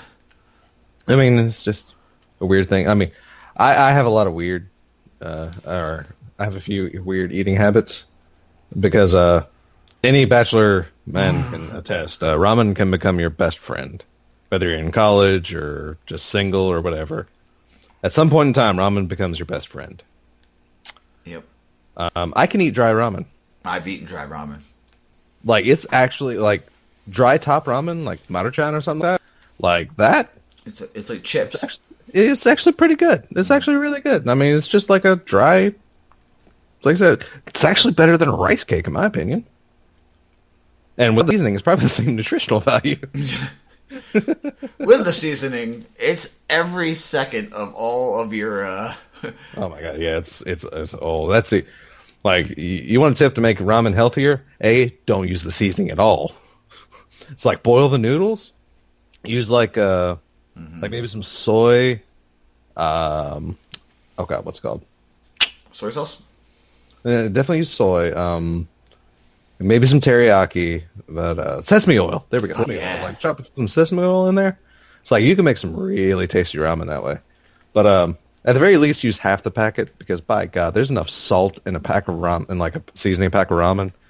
Oh my God, it's awful. It's awful. Mm-hmm. It's like that's what makes ramen bad. Is the seasoning, or at least top ramen, not actual like ramen like from Japan or Japan inspired ramen. That ramen is probably good for you, or at least better for you than top ramen, because packaged ramen, no. Also, let me turn you a little hip here. If you make the ramen, right, the way I make ramen is weird. Apparently, I drain all the water off, but a little bit, put the seasoning packet, stir it up because I like it strong.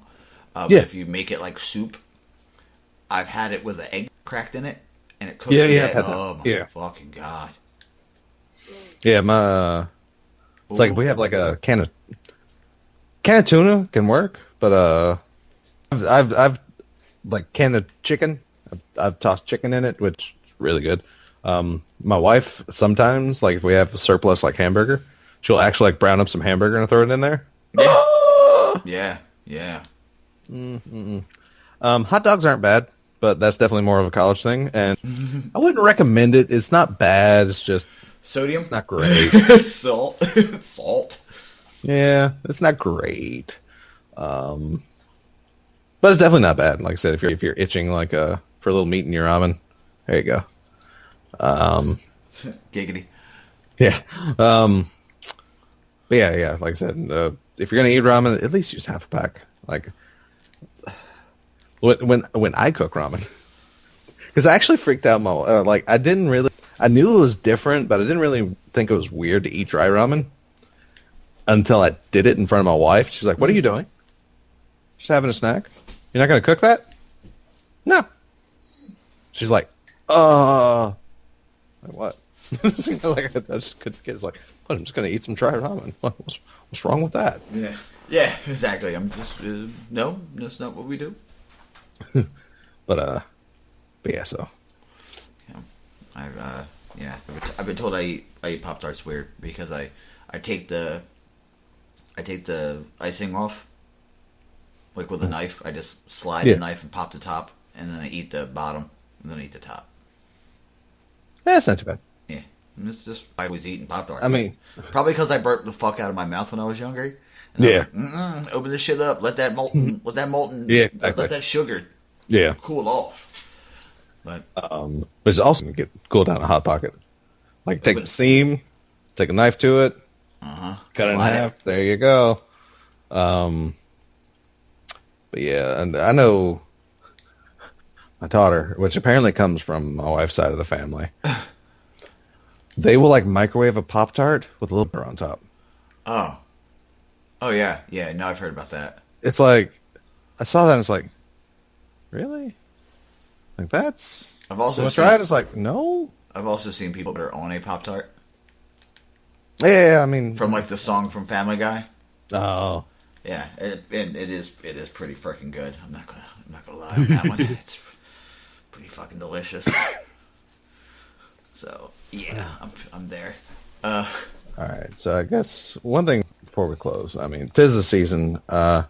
Buster, do you have any New Year's resolutions, dude? For 2018? You read my mind. I was going to ask you the same question. You read my mind. I was going to ask you the same question. I was actually probably going to lead it in the same exact way. Are we talking personal or for the show? Either or. I mean, to be honest, because I mean, whatever affects us. All right, we're not the type to really put on much of a mask as we're doing this, as listeners may know. Yeah. So I mean, usually whatever affects us personally finds its way to creep in a way to affect the show. So. True. I did put out the bingo book, quote unquote, of guests I would like to not counting returning guests. Yeah. Yeah, I put that out. I mean, that would be cool. Just basically doing the show regularly like we have been. I'd like to see some growth. I mean, I'd like to hear more from the listeners. Obviously, everybody, we all like to hear more from the listeners. Personally, I mean, just be happy, stay healthy.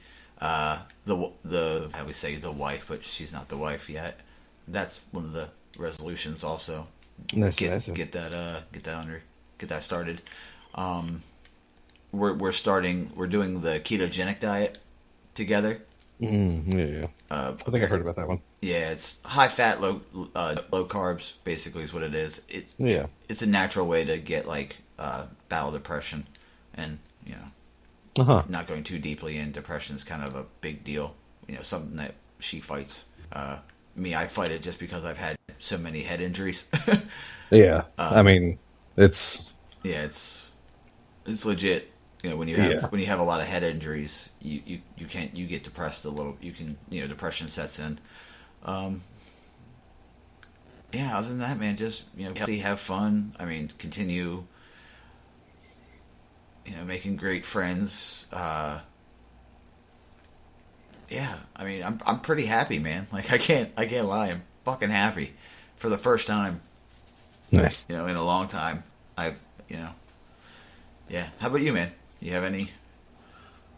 I've got a few. I'm gonna have to work back to get into positions and stuff because I mean, different job. I mean, job's looking promising. It's very nice. I think not wanting to jinx things or anything, but I think I might actually be in line already for a supervisor's position. Nice. At the very least, I'm in consideration, which, considering I've barely been there 3 months, I mean, yeah. It's that's a good look. Like I said, the job, I mean, coming from factories, this job doesn't pay quite like a factory, like I'm used to. But I mean, at the very least, I'm gonna, talking about, goals and stuff. I mean, I'm definitely sticking with this job for a while because, and at the very least, sometime in the next couple months, lead me to a forklift certification and licensing, which that's just a smart, resume move, basically, for, the long term, just in case I don't hang out with this company. At the very least, I'm going to get a forklift license out of it, which just increases what I can do, which is never a bad thing.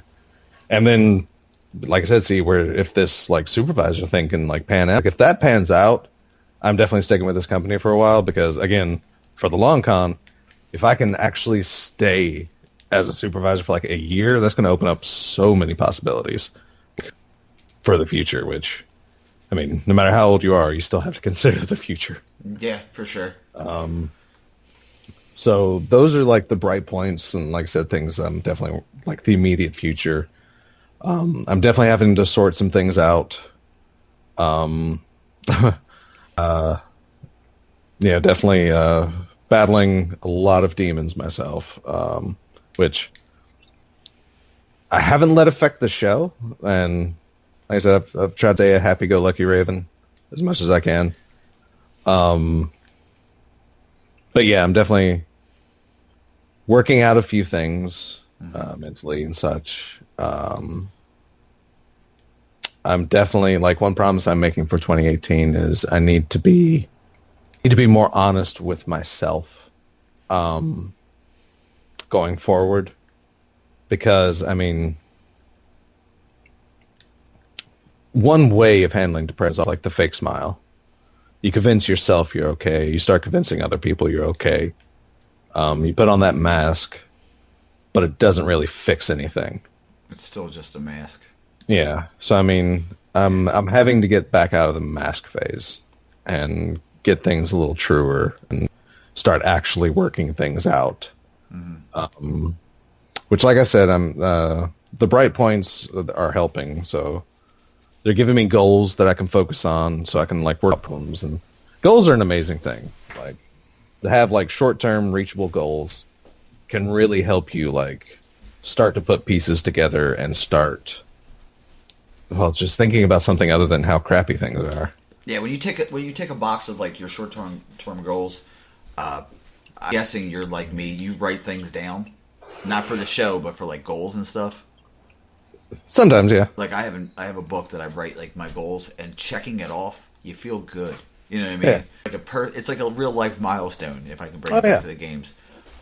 Yeah, I mean, and that's one thing that's always great about milestones. But like I said, having because as being in the very unique position of RNG to bring it to the show, like I said, I've had some issues, and I've distanced myself from like a good many like aspects of the larger community that we found ourselves in the middle of. Because as RNG, like, you know, we branched off derp, but we are still. I need to get back in touch and like touch back base there. I'm going to dedicate myself to like. We call them friends of RNG, and I want to personally, like, show that more from my end. It's like, I'm going to track down the Barely Destiny Show Discord. I'm going to try and start, like, being a thing there. Dan's, which I accidentally left. I'm sorry, Dan. I didn't mean it. I'm coming back as soon as I find the link. But, I can send you all these links. Well, I mean... the current meta guys, like, you know, I was chilling out in Dan's stream. Like, this is, it's kind of like what put it in my head. Because I'm just lurking in the stream, and Dan is such a beautiful individual. Whenever, I'm sure he does the same to you, but every time I say hi. Because when I stream lurk, I'm at least going to say hi. Especially if I know the streamer, or, like, you know, I've talked or played with him. I'm going to say a quick hi. I'm going to say the conversational, you know, I guess required almost. Hi, how are you? Things well, yeah, blah this, blah that. And I did that one time, and he was doing raid carries, and it's like, yeah, I haven't finished that. And he's like, what are you doing? It's like, nothing. It's like, well, chop in. It's like, come on in. Yeah. All right. And it's like just a great group of guys. And like I said, that's what got me. It's like, I was looking through my Discords, and I'm like, oh no, I'm not part of that Discord anymore, because I was considering, you know, being more active in the current meta Discord. But yeah, anyway, but yeah, Dan, like every time I hop in there, he's, other than the conversational requirements, he's always talking. It's like, here's Raven, you know, one half of the incredible RNG cast, which I've been on many times. It's like, you don't have to do that. Yeah. But you're gorgeous for doing that. I mean, it's just an amazing, like, just sense of, like, greater community that, like I said, I myself want to portray a little more. So I need to get back in touch with, and, like, touch base, which is going to stretch me thin. Because, by God, like I said, we have, we do have quite a bit of communities. Yeah. We've injected ourselves in some way into. But, I find that with Dan Drumstone. Every time I see him and I'm you know, off or whatever, I'll hop in and, you know, say hey, and he's like, "What's up, Buster?" You know, he's super excited. Yeah. And I'm always like, "You need to come back on, man. We'd love to have you back on." Yeah. And I mean, you know, we refer to you as friends of the show, and it shouldn't even be of the show. It should just be, you know, we should just say friends, because they're friends of ours. I mean, they're friends of ours, and they just so happen to every once in a while come on the show. Yeah, I mean, so yeah, that's. And like I said, and Duba, good God, gorgeous man. Always Oh, always. Like I said, just such warming, feelings and such. I want to replicate that a little bit. I want to get a little more involved, which, like I said, it'll stretch me thin, but at the same time, it's worth it. Again, it's another thing that's probably going to end up helping me in the long run. Also, because this is not by any stretch of the imagination. Like my first bouts with dealing with like depression and things like that. I've learned. I've come through them before. I've learned like the bad coping mechanisms. I've learned how to turn them a little better. But the one thing you really don't want to, like in any stretch of the imagination, it's like don't go through it by yourself. Don't hide. Yeah. Don't hide it. Don't mask it. Like masking can be a short-term solution, but in the long run, it can really, really do more harm than good. Because there's a point where the mask just will fail and you'll just crumble, and there's no telling what can happen in those moments. Mm-hmm. You could come out of them just fine, or you might not. Yeah. And yeah, there's no reason to do it by yourself. Definitely friends and, like I said, it's reaching out to greater networks of support, and especially, we've been lucky to find the awesome parts of the Destiny community.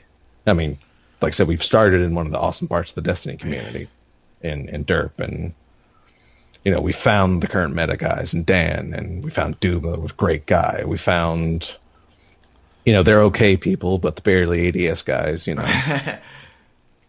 right. Yeah, they're okay. They're and apparently, I finally listened to the Potato Thumbs podcast. Since Rogue One isn't my top 3, I apparently can't listen to them anymore. Like the first episode. It was a joke. I was gonna say I was on that. Yeah. I know. I never got around to listening to them. I felt bad. Can I also say this as one of my New Year's resolutions for 2018 that both of us will be a guest on one show again. Okay. Well, we can definitely make that happen, I think. Oh yeah. I definitely. Hey, Potato Thumbs. What's up? Hey, Barely Destiny. Wait. So Potato Thumbs is going to get Barely Destiny show on before us? You got to choose those scrubs over prime grade A meat right here? Sorry, that sounds horrible. That sounds horrible. That sounds horrible. God damn, I've never heard worse. Do we still do phrasing? Can we please? Because Des, my man, come on, buddy. Yeah, that was bad. Oh God, Jesus. It was a success, but I was trying to sound as douchebag as possible. You said it, and I made like a face. I was like, oh God, man. Yeah, I couldn't even carry on with that, with that bit. I couldn't do it. Oh, man, I literally made a stink face. I was like, God, please stop. But seriously, Potato Thumbs, we will. You can get the both of us on easily. Anybody, barely ADS. We are about stretching out and community. It can be taken as strangling other parts of the community for views and exposure, and to one small degree, yeah, sure, why not? If you're going to content, which apparently we're content creators, which doesn't feel like it to me because I just sit here and talk about video games. I guess I'm a content creator. But podcasters are content creators apparently. But also, I like to say I've never met a mic I didn't like. You know what I mean? Yeah. I never met a microphone I didn't like. So yeah, that's part of it is always going to be no, that's not our primary goal, but again, we make this thing, a lot of people hear it and enjoy it. We love you all. But at the same time, why not try and get new ears out there? Because, well, like I said, why not? And it goes both ways. Yeah, if it grows the community, like you said, it goes both ways. If anybody wants to come to this show, tweet at us at the RngCast. At the RngCast. Catch us on Discord. good Lord, I don't know any of you in life, but I mean, if you ever like come across me, hey, I mean, come on, whatever. I mean, we have an email at, the RngCast at gmail.com. Throw it if you want to be all like business-like, and professional. We've got that. We've got that avenue. Or if you want to tweet at us, it's at BusterKnuckles13. That's Buster3 on Twitter. Yeah, and at DS_Raven. I mean, we give these out, and like I for one was one of those guys that kept listening to these tags, kept listening to these posts because DRP. Mm-hmm. I mean, I kept listening about this community of people that was just so astounding and blah, this, blah, that. And like, all right, I'm going to be honest with you. Our Discord is a little slow because our Discord, like I said, we've been part of like so many different communities that no, we don't have like an RNG like specific community, really. But that's okay because we still have a Discord and you can still catch us there. But I mean, you can also catch us in a crap ton of other Discords, and we're part of other. Like congrats to Barely ADS for having apparently a more active Discord than us. And that's all. I mean, they're communities. Their Discords. Yeah. I mean, it's hard. It is hard because I did this like partially with the intent of growing a community, like in my head for sure. All you can do is talk, really. And all you can do is attract people. Like, I don't want to be like a clickbaity douchebag and like titles like "Someone almost died on RNG this week" type deal.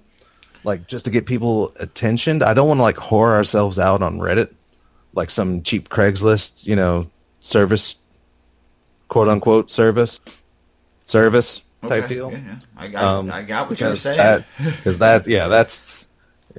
No, I don't know. It's like we had our moment of shine on Reddit, but like I said, I don't want to use like a super advertising methodology. If you come across us, that's cool. But of course, with us having that kind of mentality, I guess it's more word of mouth. But we're like finding ourselves nestled into these other communities, which again I don't mind because no matter what, we're still part of these communities, and we're still part of the community just in general. So, I mean, no matter which Discord you use to get in touch with us, you're getting in touch with us. And same thing for that. I mean, so we're not, we still have the pinned tweet on our Twitter for our Discord. And if it doesn't work, let us know. We'll send you an invite. Yeah, we'll send you an invite personally. I for sure have been trying to get more into the, like I said, me and Lazarus had a nice conversation in the topics for the show section about like the leaks and like what it would mean. And like, I was like kind of teased even then about like my lore ponderings on the Vex and the Exos and the Warmind and crap. So, I mean, yeah, but where was I going with this? So we started with community in mind, which it is difficult. And like I said, whoever can grow a community, like from their charisma, bravo to you. That is amazing. But we're always as active as, well, I'm always as active as I'm active at. So I will be there. Like I said, once I get into these other Discords, it's going to be a crap show because I'm going to be everywhere. But it's still going to be fun. It's going to be amazing, and I cannot wait to dive in. But yeah. And if anybody out there is listening, they want to do something for us, the best thing you can do for us is, other than spread the word, that would be rate and leave a review on your for sure. app of choice. That's the best way for other people to see us, hear us, feel us, giggity. It's like, word of mouth and reviews, which is basically just extended word of mouth, is like going to be like the best ways to do it. I mean, that's what started that entire rant was, like I said, listening to podcasts and listening to all these tags and listening to about community and like getting in touch. I mean, no matter what, Like I said, we want you to listen. We want you to have fun. You don't absolutely have... We give our tags out because if you want to get in touch with a reason, you can. Because we're there. Like, we're there for anyone. If you have a comment about the show, I mean, or just about us, I mean, I, for one, definitely want to be there for the community. Yeah. Just in general. I want to be there for that community, for those community moments. So no matter what, I mean, if me helping the community is just, you know, letting you sit back and hear me rant and rave and like lose track of what's saying halfway through a rant and then going into another rant because I've lost track and then things getting entirely derailed and I have to stop and go, what was I saying? If that's how you find enjoyment help you and you laugh at me being a doof and forgetting things, then my job is a success either way. What I want to do for you is a success because I want to bring entertainment to you. And like I said, if you laugh at me, I mean, at least you're laughing. Mm-hmm. Job complete. If you feel the need to contact us, I mean, we're here. So no matter what you want, we're here for you. Like I said, we still want to grow a community, true, but I mean, being part of communities as they are growing is also just as amazing of a feeling. Yeah. To be there and nurturing it as it's growing and to be a part of that. So, yeah. So does that, I guess this brings the last episode of 2017 to a close, my man. And we seamlessly gave out our... I know, pretty much gave out the plugs already. Gave out the plugs already. So. And basically, also, as I ended the holiday, everyone's New Year's resolution just says, give love. Yep. Give love to one another. That's basically my 2018 theme. Because, again, battle depression is to love something else. Yep. You love something else, and you start to learn to love. You start to learn how to love yourself again. Because sometimes you lose track of how to love yourself. And again, if you're suffering from depression, find someone, like a friend you can talk to, preferably a professional if you're in deep trouble. Don't let it, get out of hand before it's too late. But yeah, sometimes you lose track of how to love yourself, and the best way to do that is love others. And then, contradictory, the best way to love others is to learn how to love yourself. So it becomes a chain and a cycle. But yes, that is my goal. That is like my mantra for 2018. Send love. Be love. Yeah. That's the best way to put it. I know this is like an awkward part because, like I said, we've given our tags. Like I'm Buster. I love you guys. Des, hi. I love you, buddy. I love you too, buddy. See you next year. Later, man. We're out. See you all next year. Nailed it.